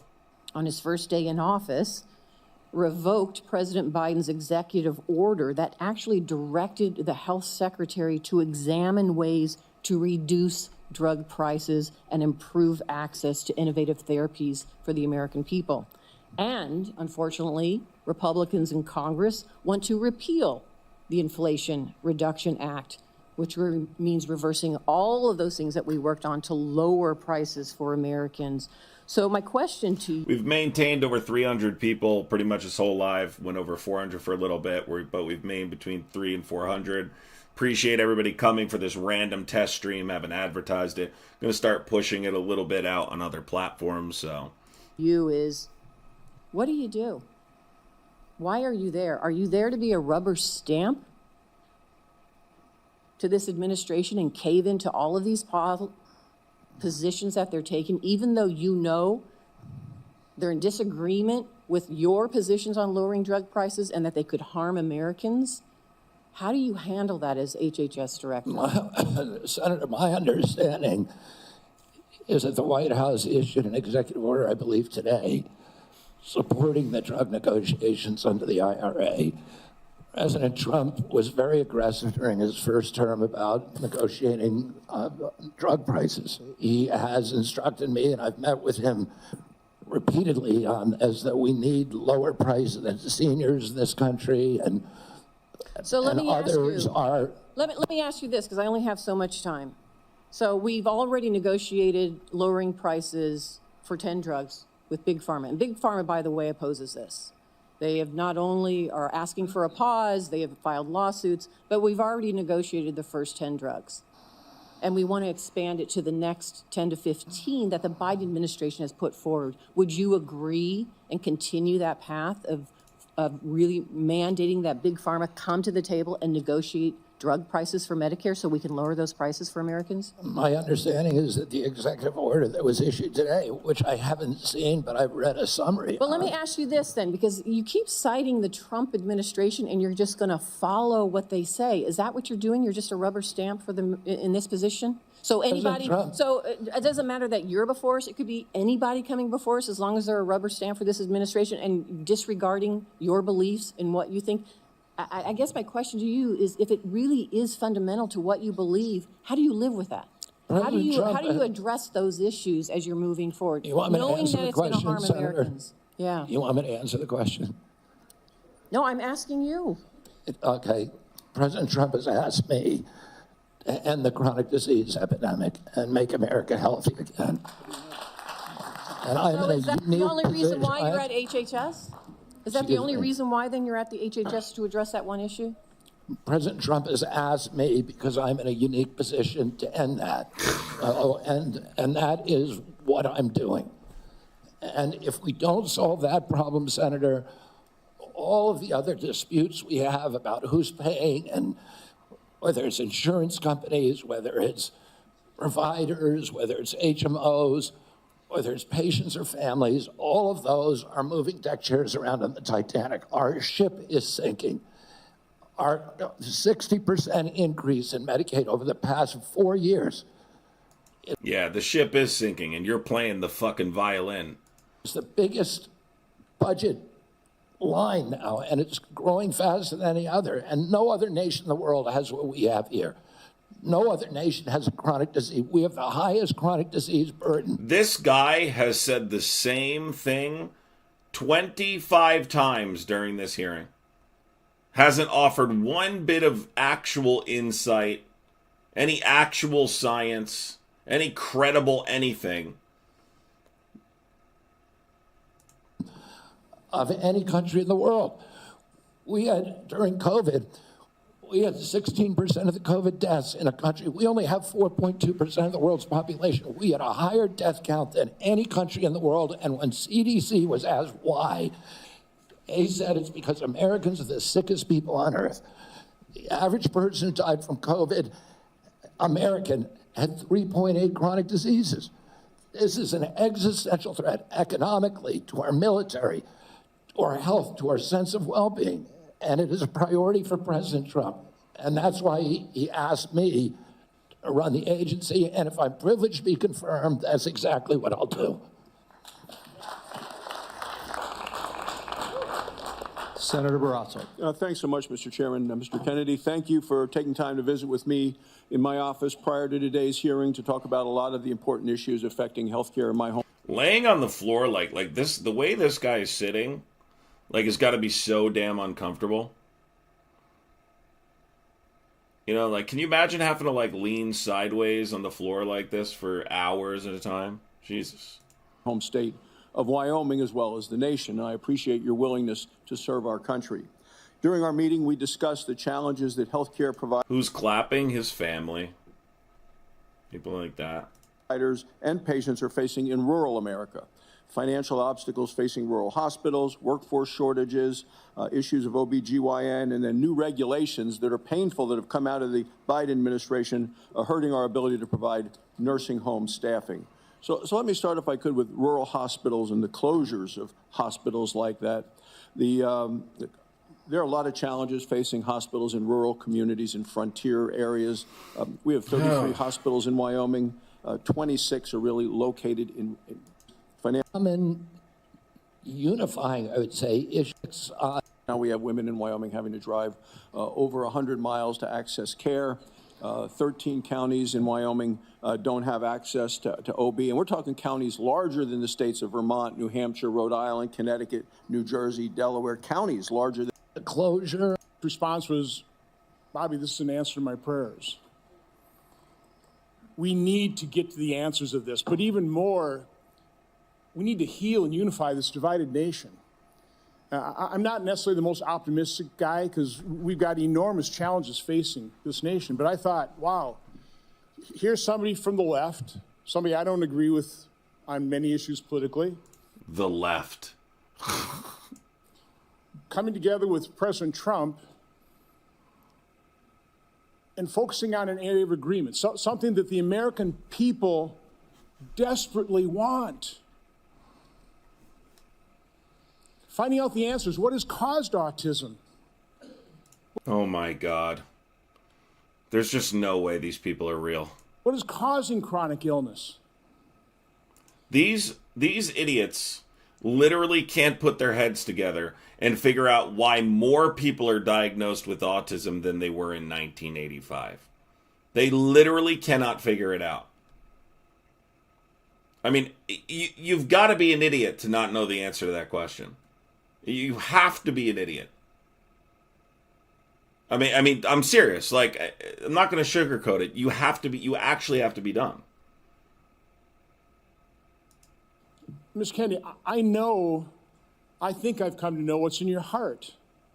I think I know the personal and political price you've paid for this decision. I want to say publicly, I thank you for that. I truly appreciate what you're doing here. We have an enormous amount of research, studies, evidence. These guys they're just conspiracy theorists. It's fucking painful to watch them try and figure this out. They know the truth. Can't we come together as a nation and do this? Can we do? Aren't you? Let me tell you something, people. My mother was a fierce advocate for the autism community, was a creator of an individualized learning program where she used to live, first in the county, was extremely well known for the program that she had created. She would be turning over in her grave. She would be turning over in her grave at this clown saying the things he's saying about autism. Aren't you getting tired of this? I'm getting tired of this. So again, Mr. Kennedy, I need to enter in the record. These are just 11 letters of support signed by 63,000 people, thousands of doctors. From the American Association of American Physicians and Surgeons, Independent Medical Alliance, the North Carolina Physicians and Freedom Group, Governor Jeff Landry from Louisiana. These are Americans, nonpartisan.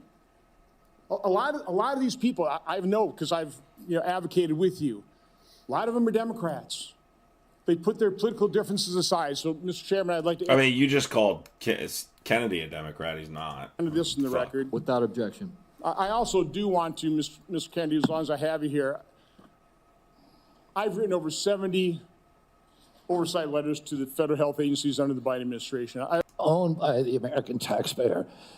They shouldn't get redacted documents. Public health agencies should be trusted. You know what? Let's go to Elizabeth Warren. Let's go to Elizabeth Warren.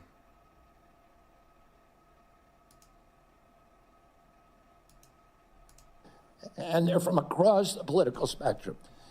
And all these Democrats are opposed to me for partisan issues. They used to be my friends. Agreed with me on all the environmental issues that I've been working on for my whole career.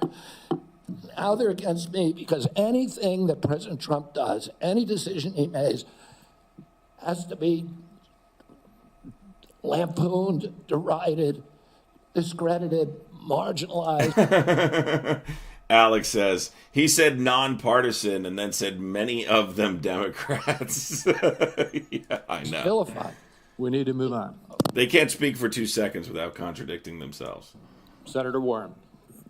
Thank you, Mr. Chairman. So, Mr. Kennedy, I want to start with something that I think you and I agree on, and that is that Big Pharma has too much power in Washington.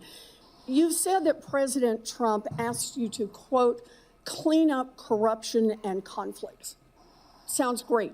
You've said that you will, quote, slam shut the revolving door between government agencies and the companies they regulate. That also sounds great. So here's an easy question.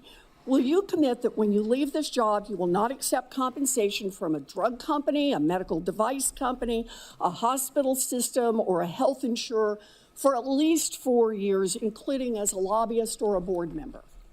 Can you just Repeat the last part of the question. Can I commit You're to not going what? to take money from drug companies in any way, shape, or form. Who? Me? Yes, you. Oh. Yeah, I'm happy to commit to that. Okay, good. That's what I figured. I said it's an easy question to start with. And I think you're right on this I don't think any of them want to give me money, by the way. She's talking about in the private sector when you leave the job, Goofy. Let's keep going. You're right. I don't think he understands the question, and I don't believe him either. Because to say yes, because every American has the right to know that every decision you make as our #1 health officer is to help them and not to make money for yourself in the future. So I want to talk more about money. I'm looking at your paperwork right now. In the past 2 years, you've raked in $2.5 million from a law firm called Wisner Baum. You go online, you do commercials to encourage people to sign up with Wisner Baum to join lawsuits against vaccine makers. And for everyone who signs up, you personally get paid. And if they win their case, you get 10% of what they win. So if you bring in somebody who gets $10 million, you walk away with $1 million. Now, you just said that you want the American people to know you can't be bought. Your decisions won't depend on how much money you could make in the future. You won't go to work for a drug company after you leave HHS. But you and I both know there's another way to make money. So, Mr. Kennedy, will you also agree that you won't take any compensation from any lawsuits against drug companies while you are secretary and for 4 years afterwards? Well, I'll certainly commit to that while I'm secretary. But I do want to clarify something because you're making me sound like a shill. I put together that case. Say it. Say it. Did the Science Day presentation to the judge on that case to get it into court, the Daubert hearing. Mr. Kennedy, it's just a really simple question. Yeah, You've taken in $2.5 million. I want to know if you will commit right now that not only will you not go to work for drug companies, you won't go to work suing the drug companies and taking your rake out of that while you're secretary and for 4 years after. It's just... I'll commit to not taking any fees from drug companies while I'm secretary. No, I'm asking about fees from suing drug companies. Will you agree not to do that? You're asking me to not sue drug companies, no, and I'm not going to... Oh, this is good. Sue drug companies as much as you want. I'm not going to agree to not sue drug companies or anybody. So let's do a quick count here of how, as secretary of HHS, if you get confirmed, you could influence every one of those lawsuits. Well, let me start the list. You could publish your anti-vaccine conspiracies, but this time on U.S. government letterhead, something a jury might be impressed by. You could appoint people to the CDC vaccine panel who share your anti-vax views and let them do your... No, fuck. We got to ask him the 3 branches of government now. It's getting to the... You know what I'm thinking? Like, it's getting... We're going to either ask him 8 times 7 or the 3 branches of government. I'm getting concerned here. I don't know that we can continue without a quick civics question. Like, no, what are the 3 branches of government, Muppet? Dirty work. You could tell the CDC vaccine panel to remove a particular vaccine from the vaccine schedule. You could remove vaccines from special compensation programs, which would open up manufacturers to mass torts. You could make more injuries eligible for compensation even if there is no causal evidence. You could change vaccine court processes to make it easier to bring junk lawsuits. You could turn over Guys, you have to understand, this isn't him anymore. The worm is talking now.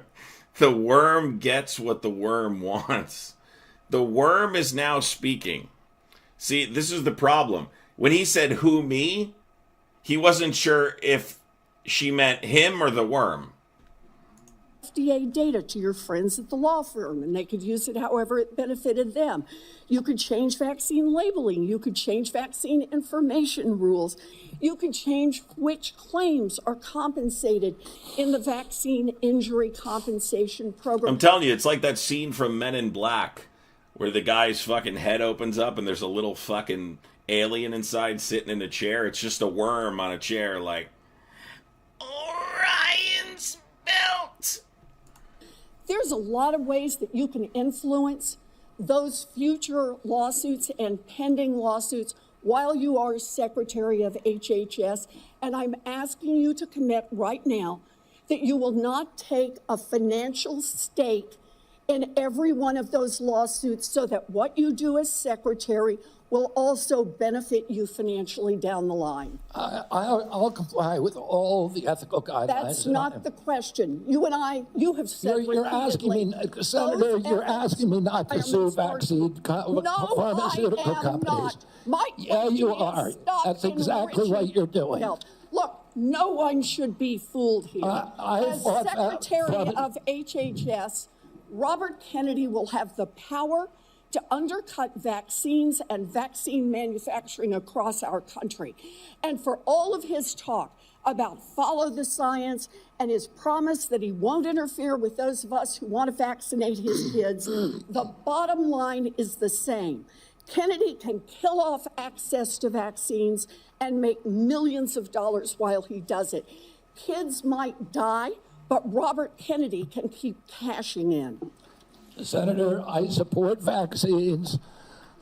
I support the childhood schedule. I will do that. The only thing I want is good science, and that's it. Well, that's the worm talking now, though. You know what I mean? This is so confusing because you don't know when the worm is talking and you don't know when he's talking. How about then say you won't make money off what you do as Secretary of HHS? Before we go to Senator Tillis, I think would be important for me to make it very clear that Mr. Kennedy has gone through the same Office of Government Ethics process as every single other nominee in the Finance Committee this year and in previous administrations. In addition to listing his assets, including the items that you've identified, he has signed an ethics letter that has been reviewed by the Office of Government Ethics concerning any possible conflict in light of its functions and the nominee's proposed duties. And we have a letter from the worm's like, give me coffee now, and I'll get you through this hearing. From the Office of Government. That's right. Good boy. Ethics that he hasn't complied completely with all applicable laws and regulations governing conflicts of interest. Mr. Chairman, point of information here. Have we had a single nominee come through who's made $2.5 million off suing one of the entities that it would be regulating and plans to keep getting a take of every lawsuit in the future? Have we had that before? I haven't reviewed the past documentation of every other nominee's financial interests, and so no. But I know that every single time we get a nominee, their financial interests are attacked. That's why we have the Office of Government Ethics. That's why they've reviewed everything that's in his record, and that's why he has even, I think, and I don't know that I want to ask him to get into it, but he has listed his assets and has gone through a discussion of the responsibilities under our ethics laws and has complied with all of those requirements. Senator Tillis. Thank you, Mr. Chairman. Mr. Kennedy, how's your morning going? So far, so good. Good. You came prepared. I'm glad that you did. You, I believe, addressed to my satisfaction a question about Title X and the President's priority with respect to Planned Parenthood. Can you just affirm that you are 100% behind the President's policy on Title X and the implementation? I'm 100% behind it. Senator. Thank you. You know, it's amazing to me that people, well, first off, you need to understand I was in a judiciary hearing this morning. It's very clear to me that some of these nominations are going to be shirts and skins. So no matter what you answer in the affirmative, they're going to ask you one more question so that you won't be able to answer in the affirmative. That's just the way the game that's played when we have nominees like yourself. So I think you're handling yourself well. I got a real quick question for you. Are you a conspiracy theorist? That is a pejorative, Senator, that's applied to me, mainly to keep me from asking difficult questions of powerful interests. I was told that I was a conspiracy theorist. That label was applied to me because I said that the vaccines, the COVID vaccine, didn't prevent transmission and it wouldn't prevent infection. That is not true. That is not why that label was applied to you long ago, and not for that specific reason. There's a number of things, a number of conspiracies you've perpetuated about autism, about the death of your uncle, about the death of your father, who, by the way, is a hero of mine, Bobby Kennedy, which makes this even more painful. He's stayed relevant because of conspiracies, essentially, and his last name. Government was telling people, Americans, that it would. I was saying that because I was looking at the monkey studies in May of 2020. I was called a conspiracy. Now everybody admits it. Liar. I was called a conspiracy theorist because I said red dye caused cancer. And now FDA has acknowledged that and banned this. Is he literally trying to take credit for exposing red dye as being cancer causing? There's no way that he's trying to convince people that he's the one who exposed that. I was called a conspiracy theorist because I said fluoride lowered IQ. Last week, JAMA published a meta-review of 87 studies saying that there's a direct inverse correlation between IQ loss. All right, so I'm going to assume I could go on for about a week. So is there any one of them that you can say, you got me? That really was a conspiracy theory? Or are you in a position to submit for the record? I think it'd just be helpful for every one of these narratives. Not yet. I just saw you on television saying things about the death of your father that weren't true. That every bullet was fired in the opposite direction and every bullet hit your father. The reports are out there. That's not true. That's a lie. For you to submit that maybe for the record. You said something about SNAP lunch. I was in the State House in North Carolina before I came here, and anytime I'd go visit an elementary school, the first thing I would do is go to the trash cans in the cafeteria. And what we have now are kids that are not eating the food because the dictates of the federal government have made it something that they don't want. But they say, well, it's a healthy alternative. It has processed materials in it, and it's not particularly attractive to them. So they throw it away. Trash cans full of food that these kids didn't eat. So then what do? They go eat snacks, or they go eat or they drink a sugared drink. The SNAP program, everything you've said about the SNAP program, I agree with. I think that we should be very, very strict about that, and it's going to make some people uncomfortable in the food manufacturing segment, produce healthy foods that we can put in the SNAP program. That's the way to address it. But we also need to look at the school health program. I was PTA president 22 years ago at my daughter's high school, and I feel like we've got these kids that need help. We've got to guide them through a process. Many of them are probably on Medicaid, and Medicaid's failing them. Everybody here says Medicaid is sacrosanct. Nobody's admitted that Medicaid is not producing positive health outcomes. Is that your problem in Medicaid right now, the program or the outcomes? It's the outcomes. We're spending $900 billion. No, Senator, what I want to do is, I'm not a scientist. I want to impact. Whoa! I'm not a scientist. Really? Who would have thunk? Our scientists. I want to make sure that science is unobstructed. All right. Enough of the games. Let's go to Bernie. Let's go to Bernie. Enough of the games. The Biden. I mean, the president. Let's go, Biden, Bernie okay. Sanders. So that I'd like to have heard more of those and oversight. Guys, I would appreciate everybody hitting the like button. Tapping the heart me doesn't do it. It does do stuff for the live, but it's not as important as actually liking the live.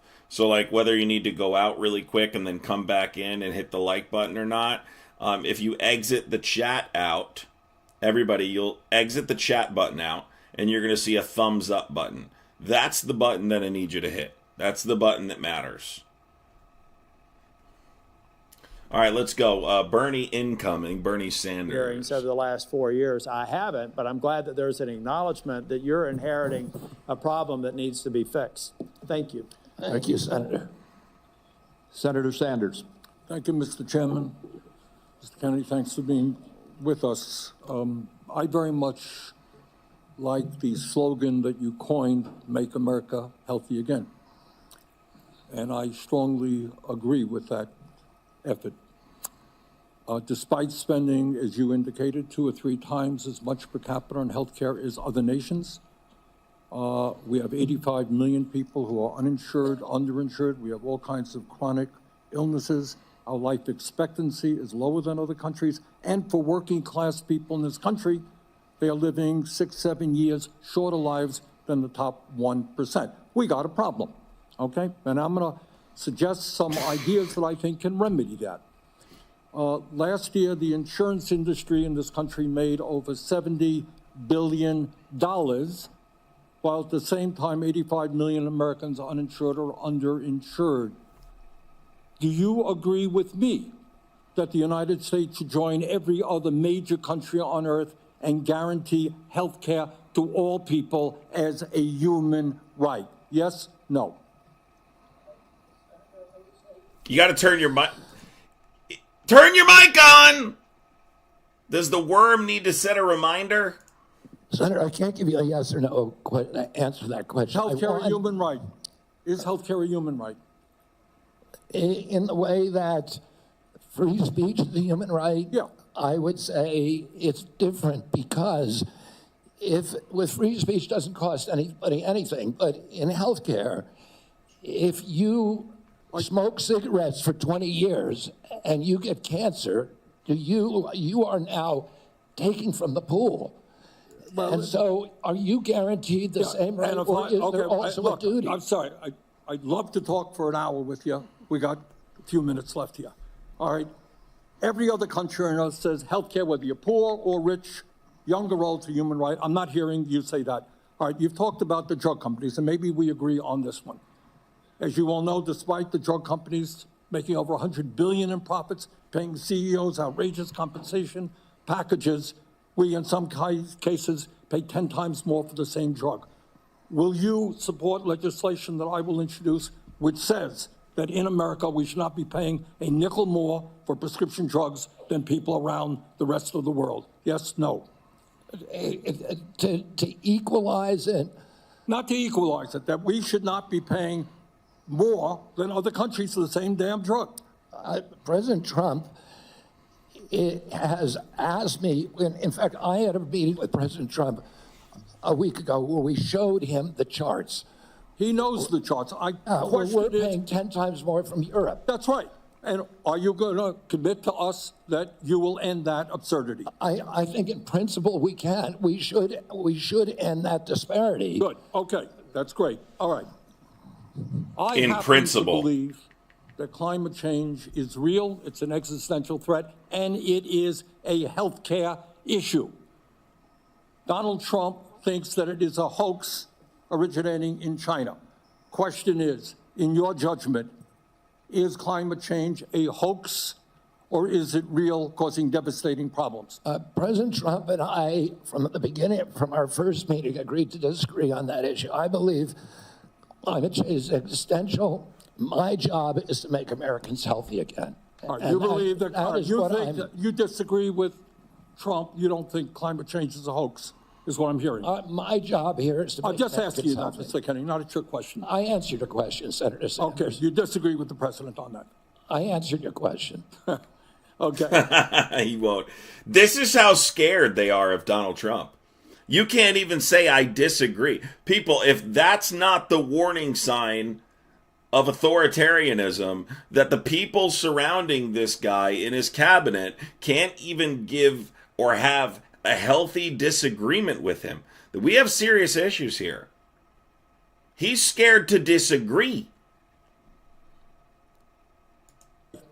There'd be ways to answer that question in a healthy way. This is the problem.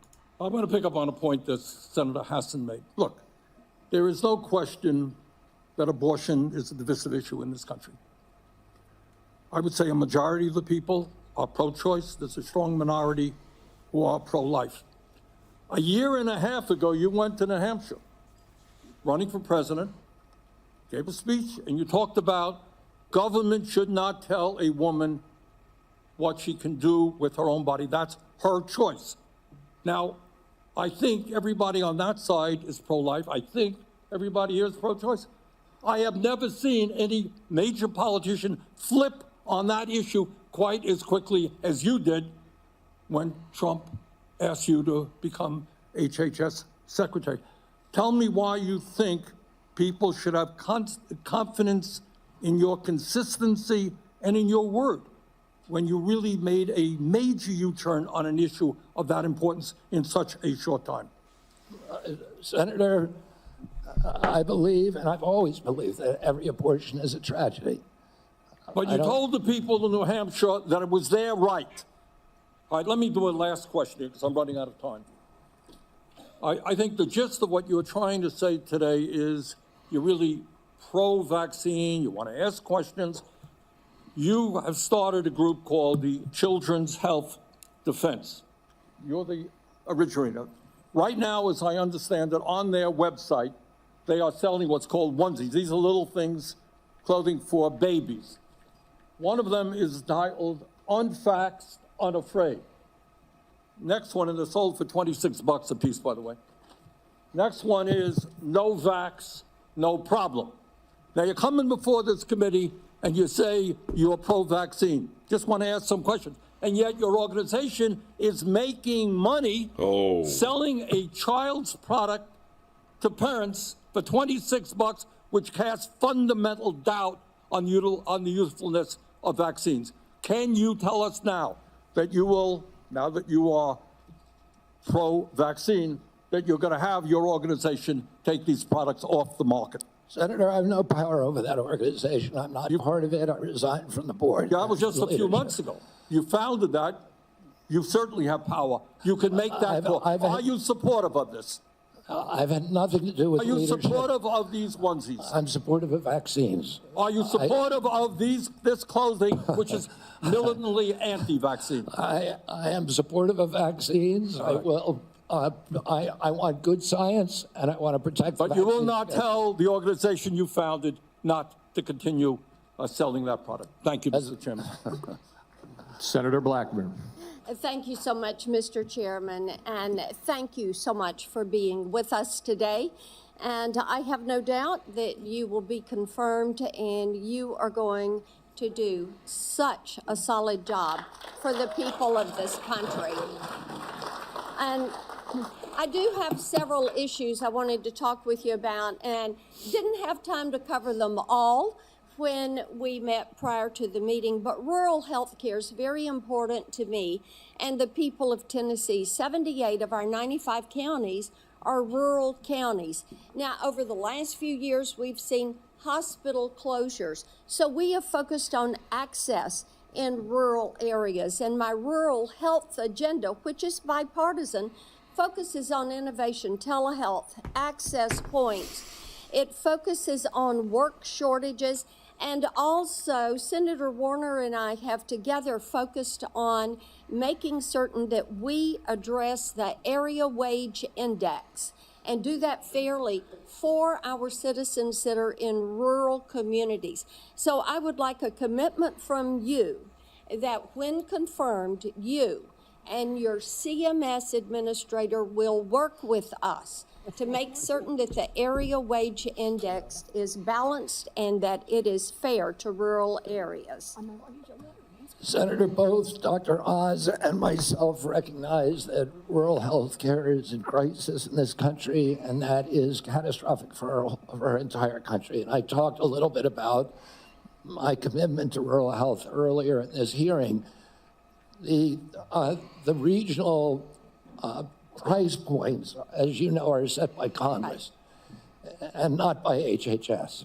I will CMS. certainly, and I know Dr. Oz will certainly work with you to Thank make you. them sensible. We look forward to that. Also, you and I, before you came forward as the secretary, the nominee, we had talked in years past about over-medicating youth and concerns over that. And I was looking at a report from TennCare, which is our Medicaid program in Tennessee.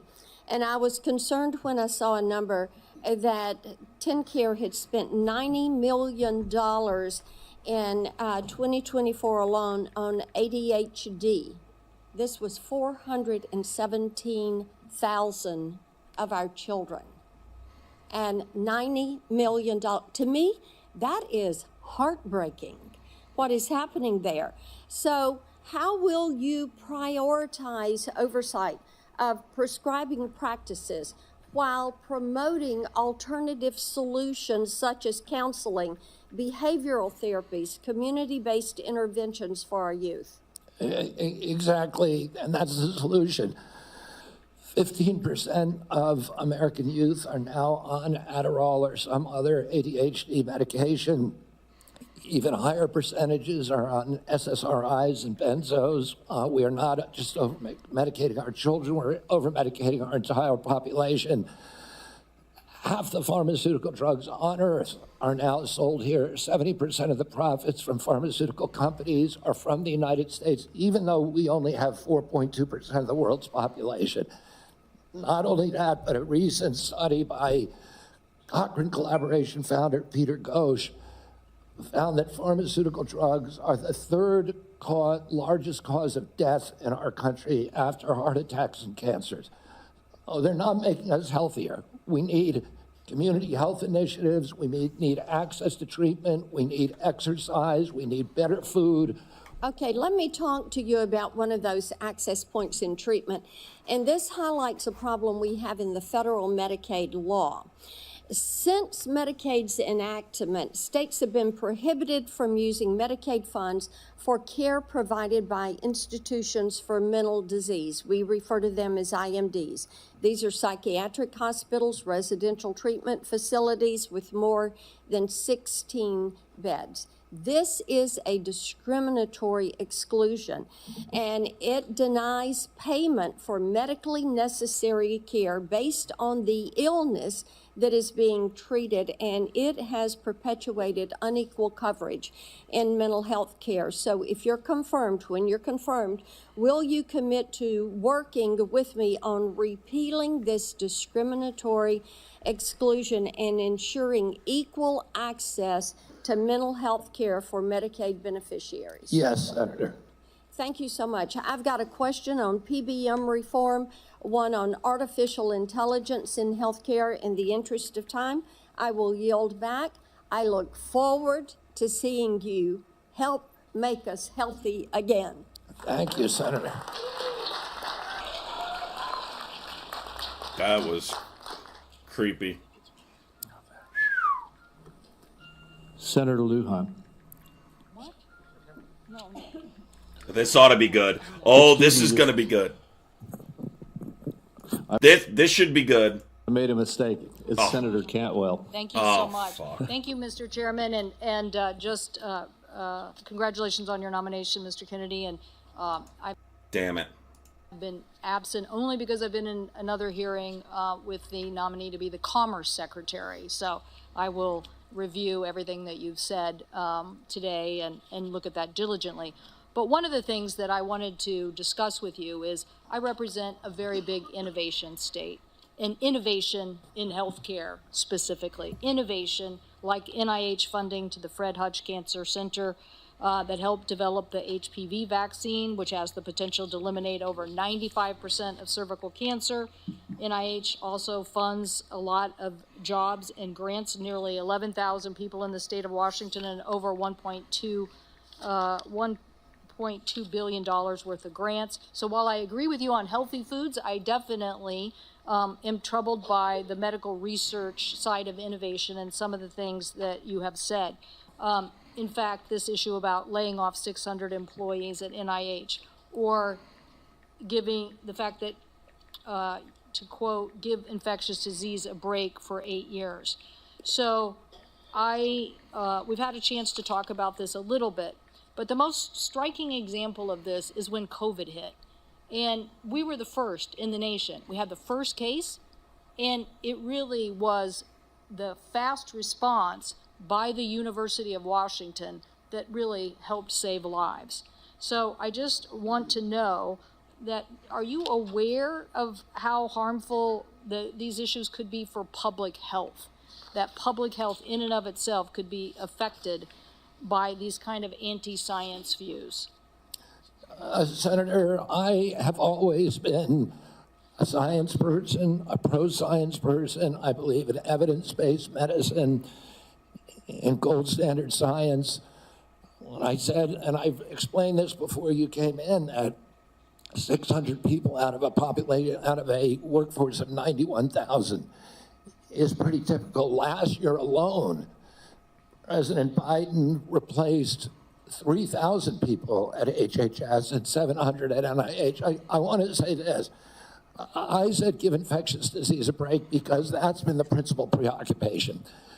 Infectious disease, chronic disease is 92%, accounts for 92% of deaths in this country, and almost nothing is studied at NIH about the etiology of our chronic disease epidemic. But right now, the money is going to infectious disease. But I get your point. It's an interesting point. The problem is we had to respond, and it's actually the Gates Foundation and a flu cohort that figured out what was wrong, and that we had an outbreak of COVID that was going beyond the very first case. And so we had to build a very fast response. So I take this too. The University of Washington has conducted groundbreaking stem cell research on fetal tissue. To me, I know there's probably a lot of people that may not agree with this, but we're making regenerative heart tissue now at the University of Washington. So yes or no, do you commit to protecting stem cell research for scientific agencies if confirmed? I will protect stem cell research. Stem cell research today can be done on umbilical cords, and you don't need fetal tissue. You'll protect the laws that are on the books today and the research that's done. My job is, Senator, to enforce the laws. Okay, so I want to move to PBMs because PBMs are driving up drug prices. And one of the biggest things that we need to do here, I think, in a new administration is get a handle on everything that is driving up prices and lower them. The report found that PBMs generated $1.4 billion from spread pricing. That is where they... All right, let's move forward a little bit. This is... see if we got anything else interesting going on here. Have access to health coverage. Are satisfied getting care. 85% are satisfied getting specialized care. 82% getting urgent care. I can go on state by state, but we don't have the time today. Yes or no, do you support cutting Medicaid or reducing, and especially in an area where you and I spoke about with the federal investment in Medicaid, which is known as FMAP? President Trump has not told me to that he wants to cut Medicaid. He's told me to make it better. Do you support cutting, yes or no? Let me ask you this way, since it's only about President Trump. I support making it better, Senator. Can you just fucking... If President Trump asks you to cut Medicaid, will you do it? Well, it's not up to me to cut Medicaid. It would be up to Congress. He won't answer the question. Look, the writing's on the wall, people. The writing is on the wall, people. Dear God. Mr. Kennedy, you don't want to answer? I'll move on. Do you know how many states will end? Mr. Chairman, if I may pause my time. So I understand that people are getting asked to leave if they stand up with signs, but there's a lot of other as well, Mr. Chairman. So it needs to be extended to everyone. As Mr. Kennedy said, we should respect each other when we have a difference of opinion. We're just trying to do our jobs here and trying to ask questions. That's all. We should respect each other when we have a difference of opinion. Someone said, is that Megyn Kelly behind him? Zach, what are you reading my mind, Zach? Are you reading my mind? I was thinking the same thing. Was that Megyn Kelly? There's a blonde woman standing, sitting directly behind him. that looks just like Megyn Kelly. Is that Megyn Kelly? Closest to me? I mean, it looks like Megyn Kelly. That is 30 million. Well, there's 4. Trump asked you to cut Medicaid. Will you do it? Well, it's not up to me to cut Medicaid. It would be up to Congress. And You don't I'm want to going to answer? work. I'm going to work. Mr. Kennedy, you don't want to answer? I'll move on. Do you know how many states will end? Mr. Chairman, if I may pause my time. So I understand that people are getting asked to leave if they stand up with signs, but there's a lot of other as well, Mr. Chairman. So it needs to be extended to everyone. As Mr. Kennedy said, we should respect each other when we have a difference of opinion. We're just trying to do our jobs here and trying to ask questions. That's all. And that's all I'm doing with Mr. Kennedy, folks. So I just hope that we can Senator do that. Lujan, you are right, and I ask the audience to please be respectful. Thank you, Mr. Chairman. I appreciate that very much. Mr. Kennedy, do you know how many states will end their Medicaid expansion if the federal share of Medicaid drops? Well, there's 40 states that have signed on to the expansion. So, It's a smaller number. So it's 9 states would quickly have to end their expansion because of the laws that they have. That's about 4 million folks across the country. And in New Mexico, Iowa, and Idaho, they have triggers that it would immediately have to go into effect if, in fact, that gets cut. The reason I'm asking those questions is there's been a lot of chatter and conversations around Medicaid. Now, I agree we can always do better, and we must be doing better in America. But Medicaid has been shown to improve health outcomes, including mortality, quality of life, and access to preventative care as well. And there's some areas, Mr. Kennedy, that you and I touched on specific to Native American communities. They're working on Native issues. My family's been deeply involved with them. My father and uncle were big critics of the Indian Health Service, a failure to deliver good health. I'll say is one of the conversations I had last before this hearing was with a family that I've been working with to work with my Republican colleagues when it comes to autism and federal programs and making a difference in these families' lives and this little girl's life. What I'm asking now, Mr. Chairman, is unanimous consent to enter into the record an article from Autism Speaks titled, quote, "Do Vaccines Cause Autism?" End quote. And I'll note that the first sentence states, quote, "Vaccines do not cause autism," end quote. Thank you. I yield back. Without objection. And before we move on, we've had a request from several quarters for a quick restroom break. We will take a 5-minute recess. I'm sorry to those remaining 5 or 6 senators who must wait a few minutes, but we will have a quick break. We will be back as soon as we can. Yeah, it's crazy. Like, to be honest, he got torn into a couple times. But softballs. Softball mania. Nothing but softballs, in my opinion. I mean, are we not going to bring up the fact that this guy apologized for essaying his babysitter? We did it with Hegseth. Are we not going to bring up some, issues with remaining sober? Are we not going to bring up these same things we did with Hegseth? I mean, Hegseth had a harder confirmation than Kennedy. I hope we're not giving him respect because he knows a lot of these people. I really hope that's not happening. I feel like they could go harder on him. The people clapping are like his supporters and stuff. They're people that want to see him get confirmed. So Republicans, people in his family, people like that. Bernie isn't very soft with him. Bernie was all right. He went pretty hard on him. Warren, I think, went the hardest on him about whether or not he's going to profit in the private sector after he leaves, which I think is something these guys should commit to.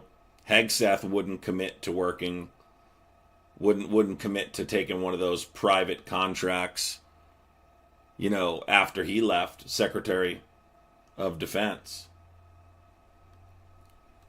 He wouldn't commit to that. At least Kennedy committed to that, but then wouldn't commit that he wouldn't sue the drug companies. And it's like another way to kind of make money. You know, they're all crooks. I've noticed his wife isn't clapping. I don't know. I haven't seen her. I'm not even really paying attention. I didn't even realize that was Megyn Kelly. I didn't even realize that was Megyn Kelly. Yeah, so this is pretty good. If you guys, I know today's stream's kind of laid back and a little bit different, and we're kind of just watching the confirmation hearing, but a lot is coming, right? This is my stream deck. This is my stream deck that I have now. I've been working on setting this up kind of while we've been watching this, which basically is going to give me access to a soundboard. It's going to have a little section here. One of these is going to be filled with, so I could take phone calls. One of these will be a phone. Will be Google Voice, so I could take phone calls. Yeah. Got my, have the camera going, the mic going. I've basically been investing in this for a while because I knew I wanted to expand beyond TikTok. That's kind of not where I want to stay, But then that whole thing with the Trump thing happened, so it kind of expedited that process. And I don't know what will happen with that, but we'll see. And for now, I'm going to just create the best stream I possibly can here. And, we're going to get phone. We're going to react to all sorts of stuff. Like, we're doing a confirmation hearing. It's a little laid back. But we're going to react to all sorts of crazy shit. Will you be live here on a daily basis? Yes. Starting soon, I will be live here 5 days a week. I'm going to be live here 5 days a week. Some weekends, we'll see what happens. But every weekday, pretty much, I will be live on here. And we'll be doing all sorts of stuff. We're going to get in a groove in the morning, so you will be able to rely on this as a live stream to keep on in the morning. And then we're going to start simulcasting to Twitch. Right now we're doing YouTube and Substack exclusively. And there's going to be one more platform I'm going to add the mix, which is Twitch. But that's going to be a simulcast of my YouTube stream. I do stream on Substack also. Some days are going to be on Substack. Substack days are going to be, it's going to be depending on the news, what platform, like what I need to do and what I plan on doing. Substack is great. If you guys have not gone over to Substack and subscribed, I would really appreciate it. Substack is a great way to support now. The way things are, it's basically the way. So you go to Substack, you have to do it through your browser, and then you subscribe. I will be on Substack tonight, this evening, and we'll go from there. I'm trying to hit 200 subscribers over there. I think I have 197 or something. I'm trying to hit 200. I still haven't hit 200 yet, but I did get the check mark for having over 100. And I put a lot of written content out on Substack too. So I don't want to overwhelm myself and not be able to put out really good content. So for right now, I'm focusing on YouTube and Substack only. So if you want to follow my content, subscribe here and go get a paid subscription on Substack, right? Those are the two things you could do. Subscribe here, which is free, but then go get a paid subscription on Substack. They can download Substack. It's Adam Cray, one word, same username. And these are the two places I'm primarily going to be. Tonight is the police officer. Yes, tonight is the police officer. Tonight is Harry Dunn on Substack. Tonight is the live with Harry Dunn. Substack is a lot of work for the creator, but as long as people subscribe and support, then it's totally allows us to do it. And we put out a lot of written content. Like I put written content, video content. So, well, the live stream should be 7 p.m. I believe 7 p.m. Eastern. So I'm going to hop off here, everybody. I have some stuff to do, and I have to be back on later tonight for the Substack stream. I appreciate everybody coming. Thank you so much. Appreciate you. We have some stuff we have to clean up here. I got to do a more official background underneath with like my name and all that kind of stuff. But the camera quality should be good. I have to adjust the camera a little bit, but because right now it's just above me sitting on the top of my PC, but because I don't have the stand set up. But Yeah, we have to do all that kind of touch-up stuff. But the quality should be good. I am streaming in 1080p. I'm sorry, no, I'm streaming in... I should be streaming in 4K, I believe. But at least 1080p I'm streaming. No, I think I'm streaming in 1080p, I believe. But I'm streaming in, like, basically one of the highest qualities you can stream in. The highest quality you can stream in. I don't have the number one camera, but I have in the top 3 of cameras. It's pretty damn good. I have to adjust some stuff on it, but it's pretty damn fucking crisp. I hope the sound and everything was good for everybody today. I probably can make the sound a little bit better. I'm using HyperX. Right now I use HyperX. I don't know if it sounds a little bit different when I bring it closer to my mouth. I'm probably going to get this sound adjusted slightly. But the quality from the camera and the quality from the sound should be pretty damn clear. So, again, some of these things will have to be adjusted over time. One thing I have to do, there's something with drivers that's kind of a little messed up because I'm going to be doing phone calls. So basically people are going to get to call in. You know, you're going to get to call in. You're going to get to, you know, talk about politics. I'm not just going to take opposition. I'm going to take both sides. And we'll be doing that through the next 4 years or so. So, all right, everybody. Appreciate you. Thank you for coming. Thank you for coming to this test stream. It's kind of just a test. We didn't even have a real title on there or a thumbnail or anything and those things that I need to do. But I appreciate you so much for coming, and I know following me to new platforms. I appreciate all of you. So many of you have, and let's take this off, you know. I love you, everybody. Have a wonderful day, and take care. I will see you tonight at 7 o'clock on Substack. Just go to Adam Gray on Substack, and you'll see me there. One word. You got to type Adam Gray, one word.